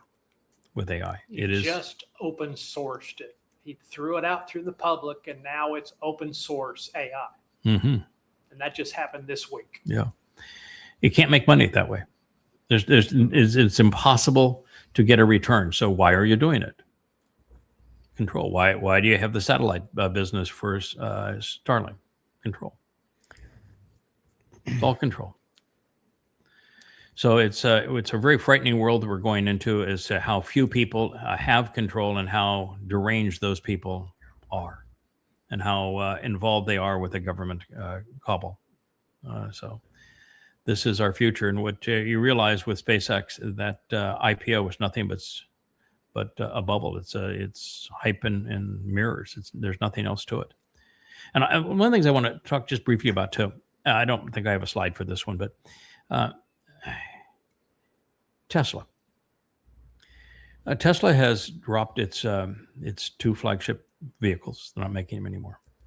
They're losing market share rapidly everywhere in the world, except the United States, where the government has precluded competition. That's why Musk went back to Trump. And even then, their margins are shrinking rapidly around the world. And so he's decided to go all in with Tesla, all in, everything in, with AI. And so to do that, he has designed his own AI chip that consumes less electricity and is smaller. And he calls it, I think, AI 5. He's designed it. He says that he's now got a certified design. Do you know how many he's made? Zero. He's claiming that he's going to hand make maybe up to 5 of them that can actually be tested late this year, individually handcrafted. He is building $100 billion kind of factories in Texas to mass produce them, something that's never been tested, and that he has zero experience mass producing. And he says, well, I'm in the Taiwan semiconductor manufacturing company is a partner, and Intel is a partner, but they've never made anything of this caliber in the United States. And what we found is in the United States, we don't have the workforce or the acumen to do these kinds of things. But it's everything in Optimus is based upon this chip that has never been manufactured. And he has a robot in Optimus, the current version 2 of Optimus, which has been outflanked by the rest of the world. Hugely outperformed by the rest of the world. And so he's saying, well, we're not going to make Optimus 2, we're going to make Optimus 3. So I'm building the factories to make Optimus 3, even though I don't have a factory to build Optimus 2. But he shut down the car manufacturing lines in California to pretend to make Optimus 2. So the whole thing is to work through the bugs of mass producing Optimus 2 manually in Fremont, California, so that they can open this tens of billions of dollars plant in Texas to manufacture Optimus 3 that doesn't exist at the moment. And that the other little issue is that the rare earths that are required for these things we can't get in the United States because China controls them. And China right now is a leader in the manufacturing of robots. And then it requires actuators and parts that there's only 5 companies in the world that make these actuators for robots. And they are all at full capacity with other customers. And there's no one behind them. So to do what he wants to do, by which he claims to be the middle of next year, he's going to be producing at the rate of 25,000 and then to 100,000 Optimus 3s a year in his factory. He not only has to mass produce within a year's time AI5 that has never been built. Mm-hmm. And then he has to mass produce parts that have no supplier. And then he has to come up with, these are vastly more complicated, intricate manufacturing challenges than exist hugely in a car. And he has to come up with a mass production manufacturing for these tiny little parts as opposed to a car within a year. And then he has to come up with a way of testing this thing, because you put this thing in the public and any part of it go wrong, it's a murderous disaster. And there is, at present estimates, it's damn near a year to put one through the test that it would need to go through to be a safe consumer product. And no one has come up with a way around that. And he has to, in the same year, come up with a way of testing a product that doesn't exist using an AI chip that doesn't exist, from actuators that don't exist, out of a factory that doesn't exist. Now, I'm here to tell you that I've been in business a long time, and innovation's great. Mm-hmm. And being a first mover in something is really great. And complexity is a good challenge to overcome. But if you rush that which is innovative and complex and push the threshold on all of these levels, particularly in the supply chain, and you try to get people to do that which they have never done before, you push too many of those buttons and you have a 0% chance of succeeding. He's in that situation with Optimus, which is the entire fate of Tesla. He is going to fail miserably this time next year, and all of the factories that are being built and all of the batteries that he is making. He's not going to have suppliers. He's not going to have an AI chip. He's not going to have a testing protocol. He's not going to have a manufacturing process that works. And he's not going to be delivering at the pace of 25 to 100,000 robots. But he is a really good carnival barker. All you have to do is hype the technology, and the investors will come. Say AI, and the investors will come, even though there's no chance to make money. And in a product this complicated, you could no more sell for $25,000 and make money than the man on the moon. And for what it's incapable of doing now, you'll have a number of people that buy them for amusement. I've got one in the corner. It can sing and dance. And you want to play that sing and dance, it can break dishes. It can kill the dog taking it for a walk. It can spill the garbage. I don't know what else it's going to do. But yeah, he's delusional, and it's going to bite him. He's delusional about going to Mars. He's delusional about setting up permanent installations on the moon. Totally caustic. Delusional. Literally delusional, and people are lapping it up. It kind of reminds you of somebody else, don't it? Yeah. Trump. That's why they're buds. All right, sir. Oh, this interview. I want to play some of this. And what I want you to pay attention to, this woman, she did not do her homework. She asked questions that she should not have asked. I know the answer to these questions, and to be on a Face the Nation.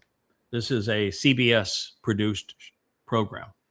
It is inexcusable that she would interview the foreign minister of Iran, Arachi, and not be versed on the issues that she's asking questions, so that she condemns him wrongly, makes accusations that are flat out wrong.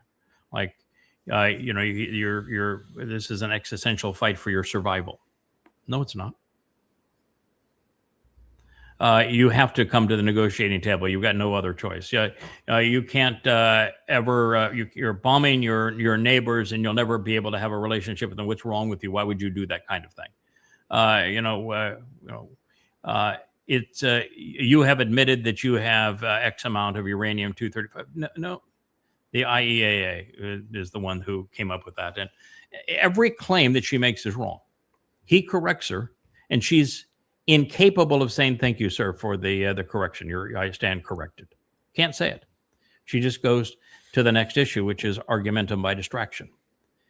You beat me on every point. I don't want to have to admit that I've lost this discussion and that I've been wrong all the way through. So I'm just going to bring up the next point. I'm going to be wrong on that one too. But by the time you figure out I'm wrong on that one too, I'm going to be on to the next one. And we'll just finally end the interview. Arachi is brilliant in this. And I think that what we have to understand is just how dumb even those who have gone to good schools and are supposedly articulate and are in a position where they should have total access to information, how misguided and uninformed she is, and how informed Arachi is by comparison. And then also compare him to Trump. Now, the first thing that's going to be said here is that he is going to claim that the President of the United States says that he's having fun destroying and killing Iranians.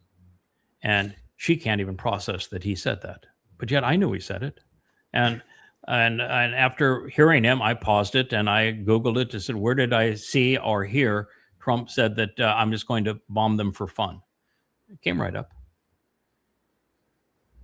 She doesn't know it. How could she not know that? How would you criticize somebody for saying something that is so obviously true? So and while I'm setting all that up, also keep in mind that Arachi represents an Islamic regime and that Islam is the third most destructive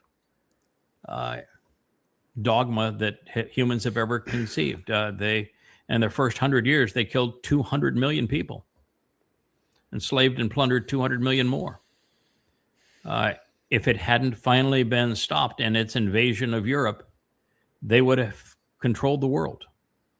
And it is a dogma that it's like Marxism in the sense that it really can't control the world because it has to feed off of others. Islam has no industry of its own. And in its that feeding frenzy, when it was conquering the world, it was bleeding the world dry. It was raping it, it was plundering it. And it has to continue to expand into new areas to plunder people for it to survive. And so It's like Marxism. If it ever grows to the point that there's nobody else to plunder, it dies. Now it's going to die a lot sooner than that because it'll be gone in 7 years. But let's play some of this. We turn now to the Foreign Minister of Iran, Abbas Araghchi. Good evening to you, sir. Well, good evening to you. Thank you for having me for the second time. Yes, and they are extraordinary times. Minister, President Trump said this weekend he is not ready to make a deal with Iran because the terms aren't good enough yet.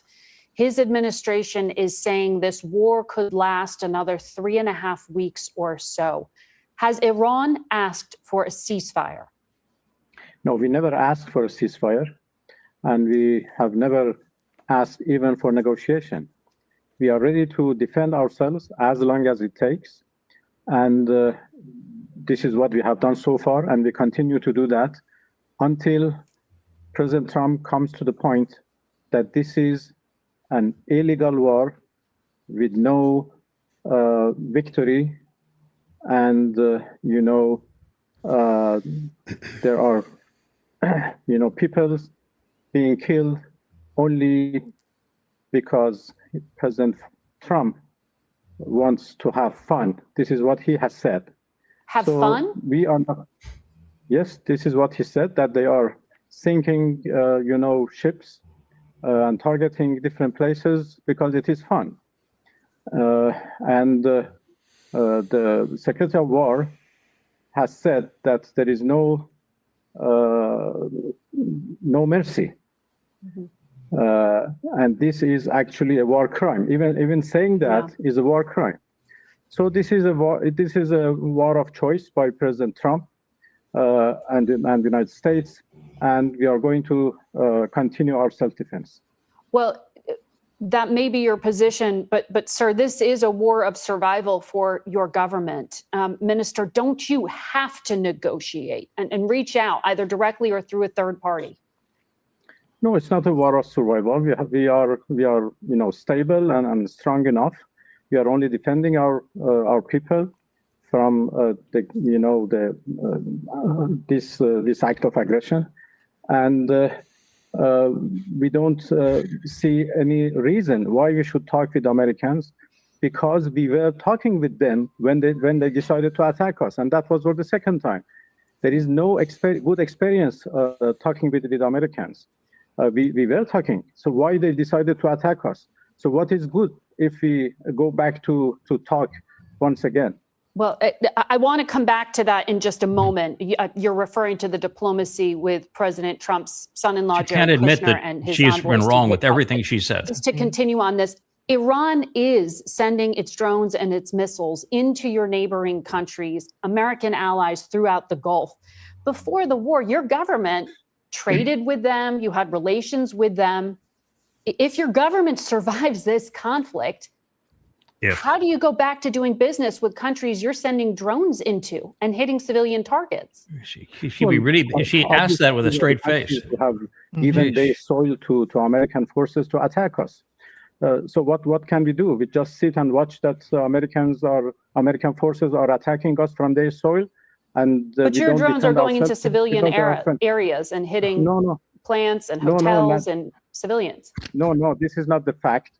We are only targeting American assets, American installations, American military bases. Everything belongs to Americans.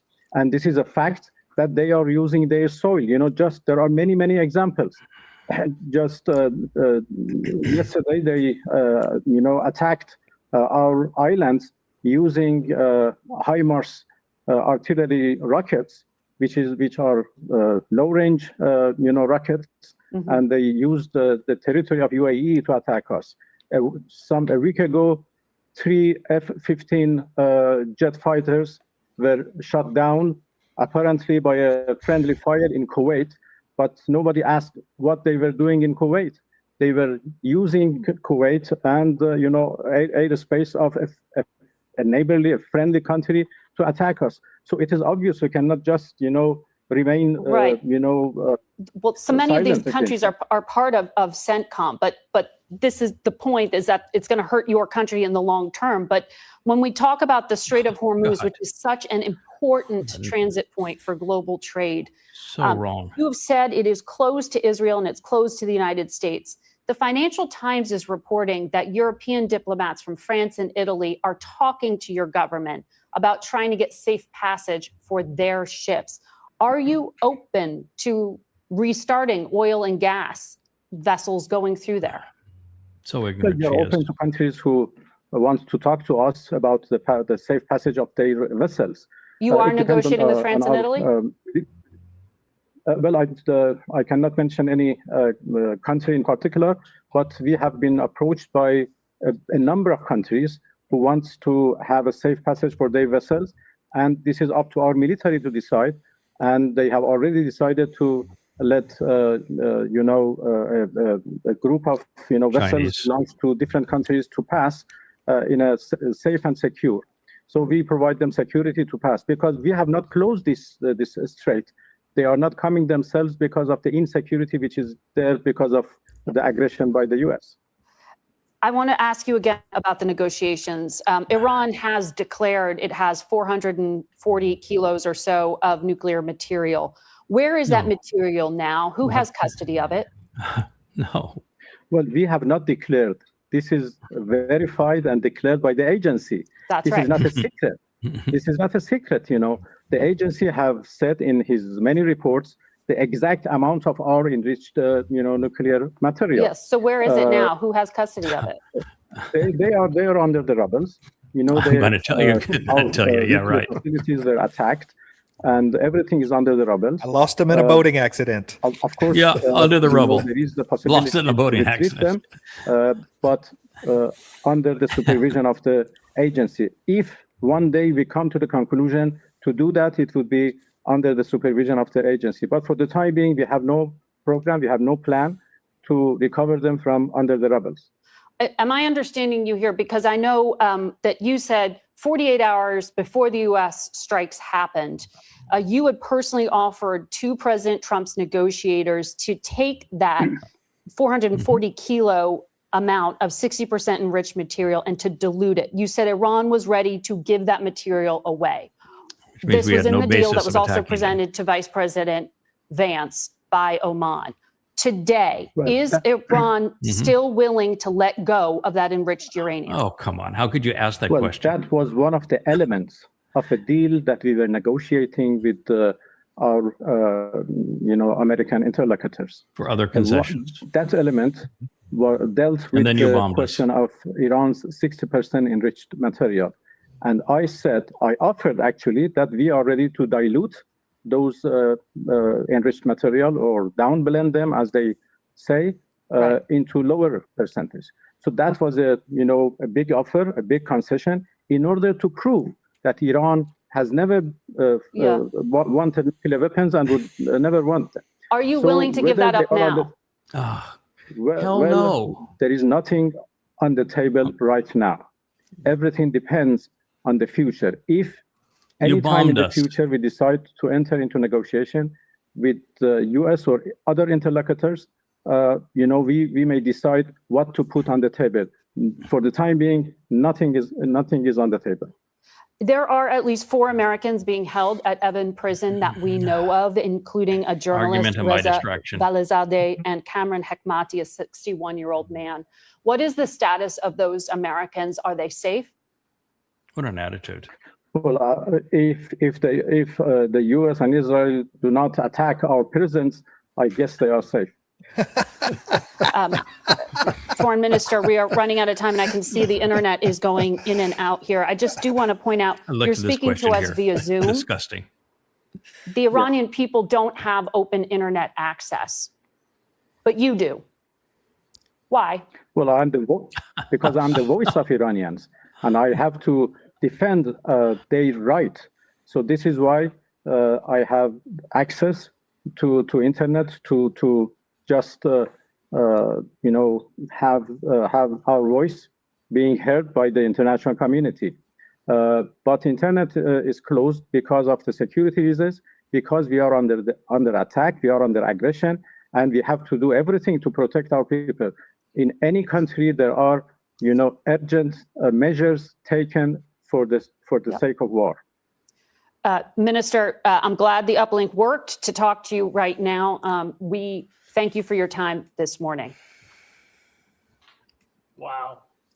She had to follow her talking points no matter what. And just be mean. She was nasty. She made accusations, none of which were true. She didn't have the character or the personal conviction to admit that, that's a really astute answer. I stand corrected. Couldn't do it.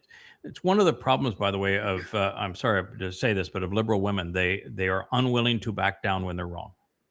And if you don't have the character and fullness of persona to admit when you're wrong and correct the mistake, then you've got something seriously wrong with your character. This is why God wants us to be in a position where we make mistakes so that we can demonstrate that we have the character to admit when we're wrong and to learn from it. She was incapable of it. I think she represents 2 generations that are incapable of it.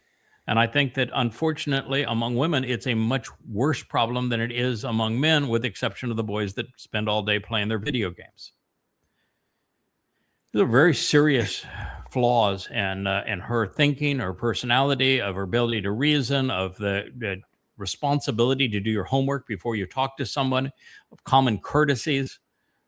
Every bit of this was horrendous. It's like an actress.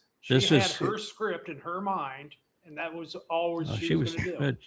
She came through beyond her script. She was abusive. She was rude. She was ill-informed. She is everything that represents America in this whole war, which is the reason why Iran, as an Islamic government representing Satan and, Muhammad, the worst person who ever lived, looks like roses compared to the thorns that represent this nation. Well, and of course, this was probably 4 weeks ago when this was first broadcast. The tag says but March I think 15th. it's really important for you to know, March 13th. So it's important for you to know how we got to this mess, because there have been so many lies popped on top of lies. And here's, a news outlet. This isn't Fox. This is CBS, and this is CBS before Ellison gutted it to placate Trump for business deals. Yeah. So he could have his Paramount merger and other. He could buy TikTok. So this is CBS when it was actually an independent, more liberal news agency, and it isn't anymore. It's just really pathetic. I saw this and I was just so embarrassed for what's happened to humanity. This was terrible, what she did here. Well, to me, it looked like a prosecuting attorney cross-examining the accused. She was asking leading questions designed that no matter how he answered them, she could take and manipulate it any way she wanted to. Yeah, she did, but not in a court of law. You can't bait the witness that way, and she would be Right. strucken down for antagonizing the witness. Yep. She'd be strucken down for leading the witness. Mm-hmm. She would be strucken down because the judge would say, "Yeah, if you have a question, you need to ask your question. You can't answer the question before you ask the question. That is not legal in a court of law." So what she did would not work in a court of law because she violated all of the rules of jurisprudence. She led the witness, she badgered the witness, and she made statements that the attorney can't make. In a courtroom, the only place that you can offer your conclusions is in your closing argument. You can offer your perceptions before the trial actually begins, as you have your opening statements, and you can make your conclusions in the closing statements. But when the evidential portion of the trial has to be conducted in a way that is wholly different than this. You cannot badger the witness. You cannot make your own statements as a counselor. And and you can't just go argumentum by distraction. You lose a point, you've lost the case. And debate, that was the thing that always was so striking to me and was so frustrating when I did the 10,000 radio shows on Islam, talk radio shows where people called in, or where I was open debate. I openly debated the head of CARE, for example, on a stage with and nationally broadcast, is that their technique is always the same. It's argumentum by distraction. But in debate, you make a point and you come out and say, this is my point. And if the other party is able to refute your point, you have lost the debate.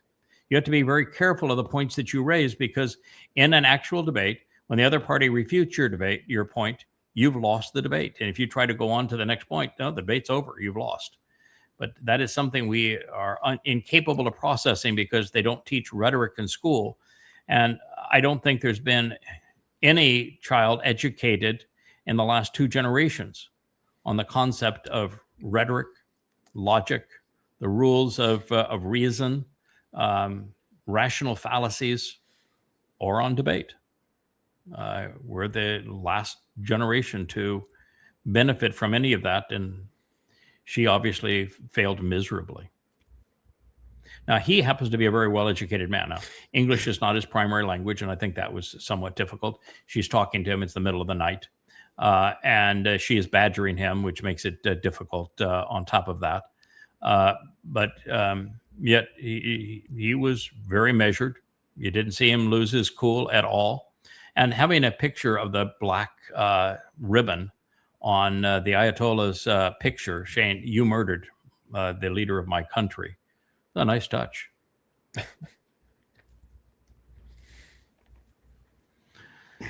I think he did a great job. I think she did a horrible job. And by the way, that's my point right here, is that I fact-checked because she was just stymied. She wanted to make him look like a fool for saying that when he said that Trump said I was having fun bombing Iranians, and I'm going to go have some more fun and bomb them some more.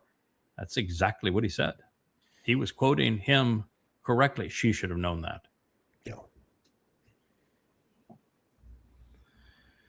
Instead, we got haughty derision. Fun?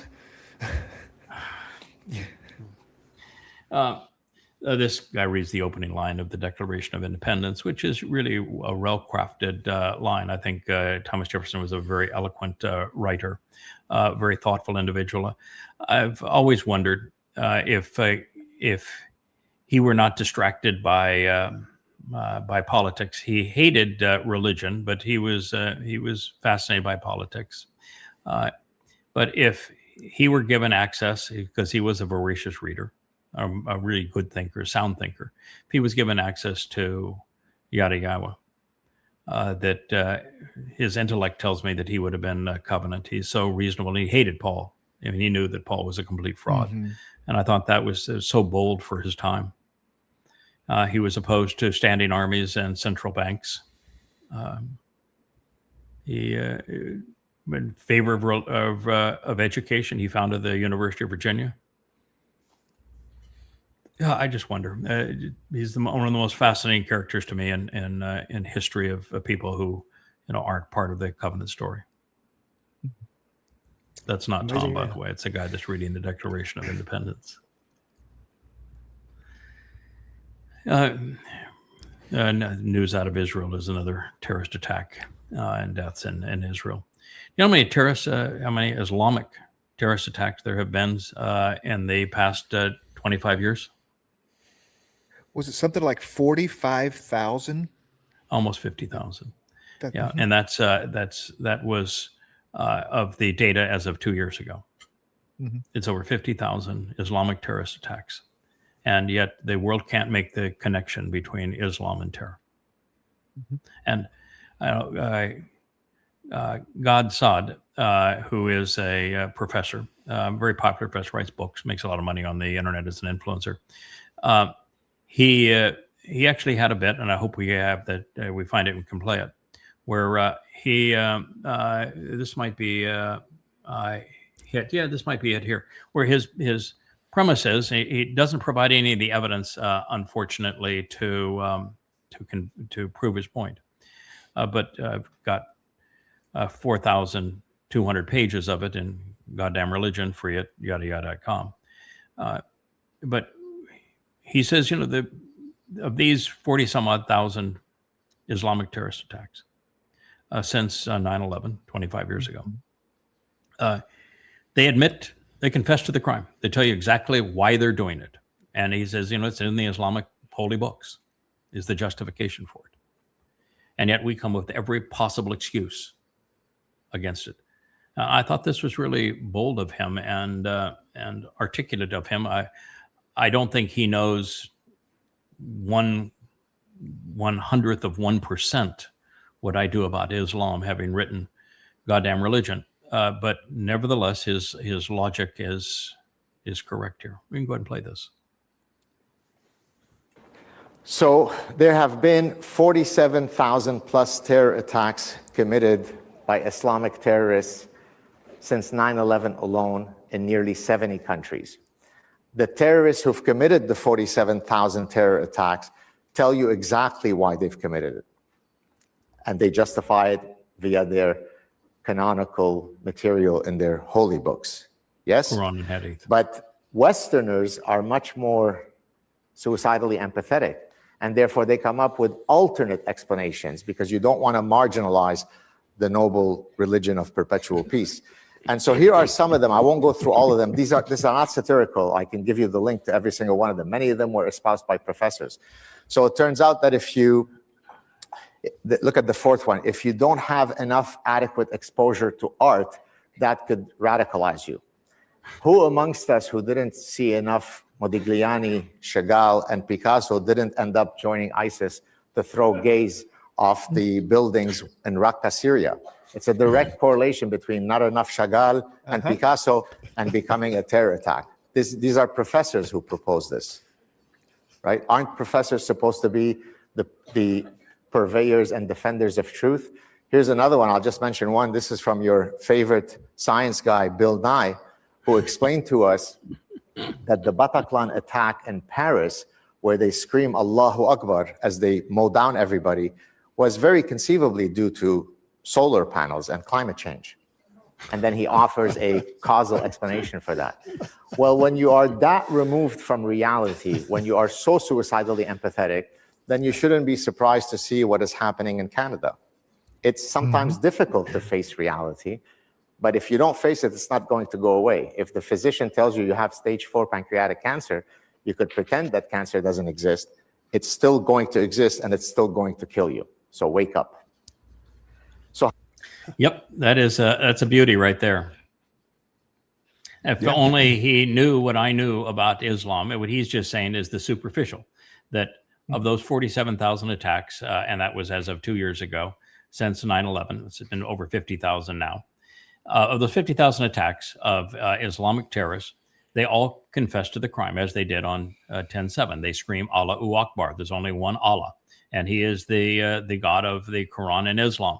They justify everything they did, which is why I wrote Tea with Terrorists years ago, based upon what is written in the Quran and the Hadith. That is, in the Quran or Hadith are not radical Islam. They are just Islam. There is no other Islam other than the Quran or Hadith. Muhammad is the sole purveyor of Islam.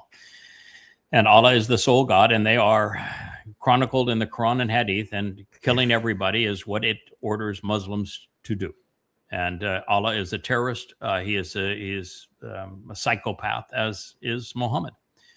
And it is obvious because that's what the books say. It is obvious because they cite from the books. And it's obvious because they confess to the crime while doing it, screaming Allahu Akbar. And so there's no confusion whatsoever as to who they are and why they're killing. And yet nobody wants to hold them accountable. I remember when I first started this 25 years ago, and what I found is that the majority of television talking heads, leftists for the most part, wanted no part of this. They did not want to have to deal with the truth. They would rather have imams on lie to the world than they would hear the truth of somebody that was actually informed on the Quran and Hadith and Muhammad and Allah. And it was only on talk radio where people weren't nearly as afraid that message was able to be conveyed. And I did 10,000 hours of talk radio shows and wrote the various books that now reside primarily as Goddamn Religion. using only Islamic sources to prove Islam is satanic and deadly and destructive. But I will never get over 9/11. Never forget you have a Muslim mayor of New York. That says everything about it, right? I mean, it is absolutely absurd. Absolutely absurd. It's only because of two reasons. We have two generations that have been dumbed down to the point they can't think anymore. So you have a grossly immoral, grossly ignorant, grossly irrational group of people that are voting. And second, because they are so grossly out of touch with reality and can't process information intelligently, a huge percentage of them are Marxists. And many of them, like Madami, are Muslim Marxists, which is a conflict. You're living in hypocrite land. Mm-hmm. And so they're so out of touch with reality that this is what they're doing, not knowing that it is. New York and Washington, D.C. won't survive 10 years under this. Now, they won't even have 10 years to survive. They only have 7, but it's fatal. Yeah. Yes. Yeah, absolutely. Yeah, the Muslims have been covertly taking over parts of the country for a long, long time. And when the population gets to a certain point where they can start getting elected officials into office, then's when they really take control. There are communities all over the country that are 100% Muslim control now that were like 25, 30 years ago that were all, American control. Yeah, the two shrillest voices, including the control of the Democratic Party, are Muslim Marxists. They are oxymorons to say Muslim Marxists, and yet they control the Democrat Party. It's not covert either. They had this area of Texas that was going to be a Islamic only neighborhood. That is literally illegal under the Constitution. Okay, it is illegal. Yes, and yet we're gonna do this because we're Muslim, right? So yeah, they're not covert at all. Now they might be nice. They're just not killing you yet. Well, it's like they're not asking for permission; they're just doing it. Mm-hmm. It's a weirdest combination of things where, when they're a minority, demand that the countries that they invaded under the rules that only exist outside of Islamic countries, which is free speech. And in an Islamic country, there is no free speech. Islamic countries are totally and completely controlled. There is no freedom of religion. There's no freedom of speech. There's no freedom of movement, nothing. Your lives are completely controlled. Slaves are everywhere. Women have no rights. And so what they're doing is they're using the rights that exist in non-Islamic countries to make those non-Islamic countries like Islamic countries, which are the very hellholes they escaped. And that was the problem of Europe bringing Muslims into to Europe, is that they didn't leave the very thing that was making living in Syria and Iran and Iraq and Libya, Algeria. They didn't leave the disease that had made life in those countries so miserable behind. They brought it with them. And that's why they rape. That's why they plunder. That's why they terrorize. They brought the disease with us. Islam is the third worst disease ever conceived by humankind. And if you don't think so, read Goddamn Religion and then send me a note. They don't think what they're doing is wrong in any sense of the word. We can just talk briefly about this POS. He's claiming that Israel controls the United States. That's his plea. That Israel. We're all bloodied now because Israel controls the United States, as does so many others. If Israel controls the United States, can you explain to me why then the United States abandoned Israel, isolated Israel? Did to Israel what Neville Chamberlain did to Czechoslovakia. So if Trump and the United States are controlled by Israel, why was Israel left out of the negotiations of the American surrender, such that Israel was the sacrificial bait? Right. Please explain that. Well, they got them into the war, right? They drug the United States into the Iran war with their bad intel and their idea that they could get regime change, right? That's his argument. Well, even if you want to say that, and Netanyahu I think is rotten, and that Netanyahu's claims were all untrue, and he was echoing what the Mossad was saying, and they were wrong, just flat out wrong. And so, yes, Netanyahu wanted war, and yes, he wanted the United States to partner with him in war. But the United States is a big damn country. And the United States has lots of experts on many subjects. And so the idea that you have a head of state of another country coming in and saying, you go to war, this is what you're going to achieve. You'll get regime change. You'll be in and out in a week or two. And we can put in a new government, and that government is going to be pro-American. And you will have been a conqueror of the world. You would have done what Alexander the Great did in conquering Persia. Yeah, but the problem with that is that everybody, including the CIA, knew that it was utter nonsense, that we were never going to get regime change, that 100% of American regime change operations had failed. We've tried 100 of them, and we've failed 100% of the time. And that there was no way to have a victory in Iran, much less a quick victory in Iran. And the information was obvious. And so this idea that one foreign head of state overwhelmed all of the other checks and balances in the U.S. and caused the U.S., dragged the U.S. into war is nonsense. And the proof of it is that Trump has now openly betrayed and disparaged Netanyahu, as has J.D. Vance, and sacrificed them like Neville Chamberlain sacrificed Czechoslovakia.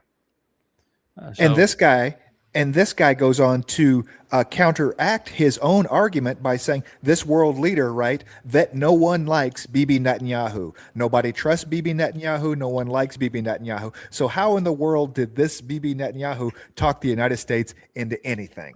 You know, they're pure hypocrisy. I mean, they are morons that are speaking to other morons because the morons run social media. That's social media is run. There you go. On now, I not proved my point on the backwards hat. Thank you for affirming the backward hat point. Yes. The people that wear their hats backwards are maybe have their heads screwed on backwards. I just had to put it in there. That's funny. Thank you. We can try a couple more. You can go up or down either way on this. I like butterfly nets. Actually. Yeah. Okay. You want? Oh yeah. This was funny because this is something you brought up a few days ago that we're back to using butterfly nets because of the drones. This is a U.S. Humvee and it's covered by a butterfly net. So we are back. What you're seeing here are IDF Hummers that have anti-drone nets on them. This is following a series of drone attacks on IDF aircraft and vehicles. What you're seeing here are IDF Hummers. We don't need the air. No, nobody needs the air drone anymore. Just more butterfly nets. Well, and the thing is that everybody was making fun of the Russian military. They were calling them their cuck cages. Okay, because the Russians were putting mattress wire on top of their tanks and all this other stuff, to defend against it, and just anything field accessible that they could do. And yet here we are, guys. Here we are. So not so funny now, huh? No, it isn't. And of course, the Hezbollah has really wreaked havoc with Israeli tanks. They've driven the tanks back because they've destroyed so many of them. Armored personnel carriers, the same thing, and it's devastating. Welcome to. This is why you don't go to war today. It's the drone wars are the thing, and it's just cuts people to shreds, and it's cheap. Well, I just read a report, Roger, that only 20% of the United States F-35 force squadrons are able to actually be combat ready and fly. 20% of our this $1 trillion investment in these really expensive airplanes. And that's the reason why really expensive systems don't work. The most expensive weapon in the world history, is the Gerald Ford aircraft carrier. It couldn't be deployed because the toilets didn't work and nor did the laundry. And that gets back to innovation and complex systems. Sure that ultimately everything comes crashing down and fails. You can't push the thresholds of things that far, that fast, and expect everything to work. They just don't. Entropy rules. Back during World War II, especially toward the end of the war, the Germans had a weapon called a Panzerfaust. It was a shoulder-carried anti-tank weapon about this big with a stick on the end of it, and explosives inside. When it hit the side of a Sherman tank, it blew a 1-inch diameter hole through the hull and ejected a stream of hot plasma into the compartment where the 4 guys sat, killing everybody inside instantly. Now that could be used by an 8 or 10-year-old kid that could point it and pull a trigger, and you can build them really cheap. They did a lot of damage with those Panzerfausts. Yeah, tanks today are coffins. Navies really are coffins. If the United States used its navy against Russia or China, it'd be at the bottom of the sea. They'd all be coffins. But tanks are particularly coffins. It's amazing that we even have them or use them. For the most part, helicopters are a complete waste and can't be used anymore because they're too vulnerable. Unless you'd have to use them only as against an enemy that you shouldn't be fighting because they're too far inferior to you. But our weapons of war are no longer functional. All right, my friends, I think we've done enough damage for today. This was an interesting fact-packed show. Lots of cerebral things to think about. Some things that were really profound. I hope that everyone has a chance to listen to this. If there was, a good program to share, this one is it. I don't think we should probably end with the butterfly net. Let's go up a few. There's one on DNA there that I just think is a bit stimulating. Yeah, right here. We'll end on this one. We have in our bodies 37 trillion times 3 billion base pairs. So 37 trillion times 3 billion base pairs of 3D programming. And even it is run by a 6D entity called a Nephesh, which is the operating system for this DNA. But can you imagine the complexity of 37 trillion per cell times 3 billion base pairs of 3D DNA in our body? And even it isn't the life-giving, observant mechanism that runs it all, because that's a Nephesh. And, of course, just by chance, of course. Yeah, it just happened.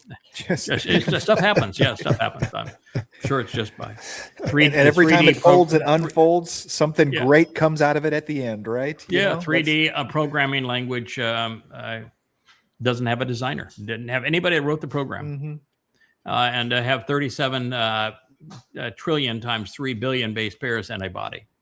And oh, by the way, that's just the body, which is essentially useless going forward and decays. It's the 6-dimensional soul that has value. And the reason I say it's a 6-dimensional soul, it's way beyond 3 dimensions, because we can't even evaluate what it is. And it has to be beyond our dimension level for us not to be able to evaluate what a soul is, but we can't weigh it. We can't measure it in any way. And yet it is the essence of life. It enables animals to be able to observe and respond to their environment. Nephesh in Hebrew, soul in English, consciousness would be another thing you use for it. Is the difference between a plant and an animal, both living, but the Nephesh soul is what animates the animal. And the reason it has to be beyond 3D is because we can't assess it. It's like dark energy and dark matter. They're beyond our dimensionality, so we can't even assess what they are.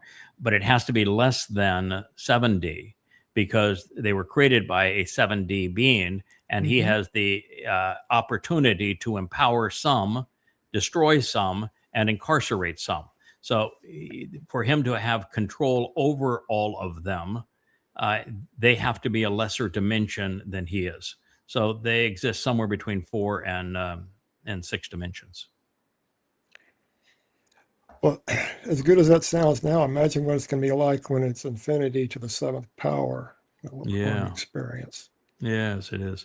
Yeah, because each step up and dimensions, when we go from trapped in 3 to 4, unlimited in time, and then into the 5th and 6th, and then finally into the 7th dimension, we are multiplying an infinite degree of empowerment and enhancement and ability and freedom and everything.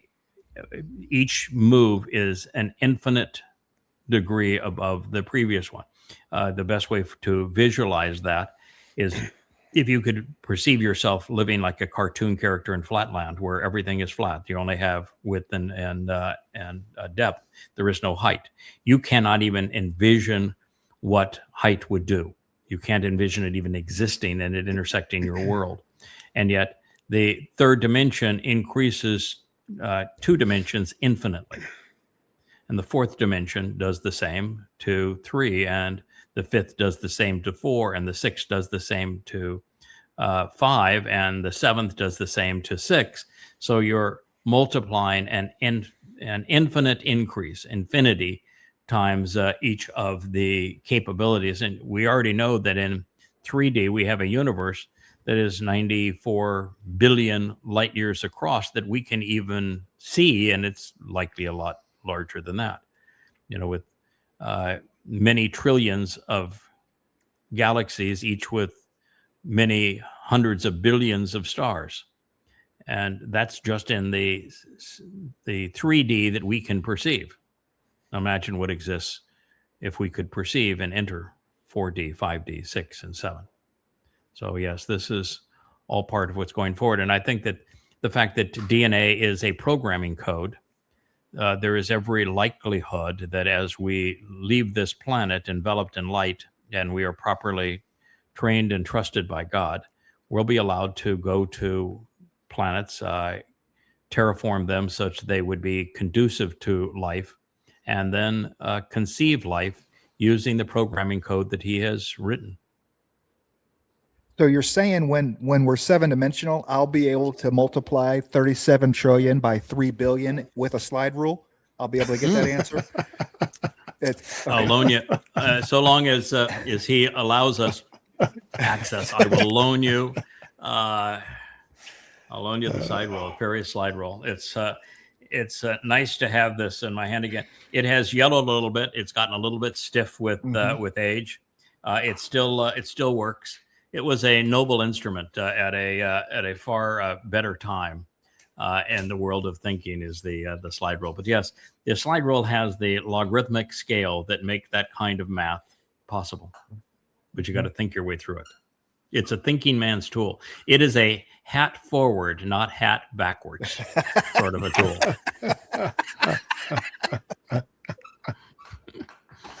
All right, gentlemen, thank you. It's a pleasure to be part of the show. Thank you, Rich, for producing it and contributing to it.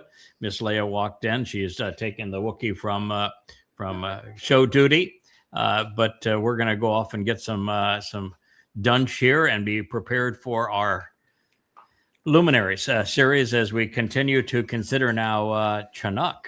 Now that we know that Chanowk is Noach, he becomes a really interesting character in God's ongoing story. So, and by the way, the reason that's possible is that just because our bodies are complex, they're nothing compared to our souls. And it's our souls that God keeps and saves and reuses and deploys. The physical body they go into is meaningless. So when I say Noach and people think of a physical body, although he had one, that physical body is meaningless to the experience. What's meaningful is the soul that occupies it and has been trained, been deployed by God. And when you come to appreciate the value of a soul and the existence of a soul outside of 3 dimensions and how meaningless the body is, but that to do that, you have to get away from Christianity, Judaism, and Islam, which value the body over the soul. But when you do that, then you're in a position to fathom how God manages to maintain free will while keeping his program apace and his people working forward to the goals that he wants to achieve when he wants to achieve it. And that Noach thing was quite an experience in all of that. All right. Well, thank you. Look forward to being with you this evening. And thank you again, Roger, for participating. Thank you. Appreciate it. Hey there. Thanks for tuning in. That was Fetch. Gotta run now. Catch Yah on our next podcast.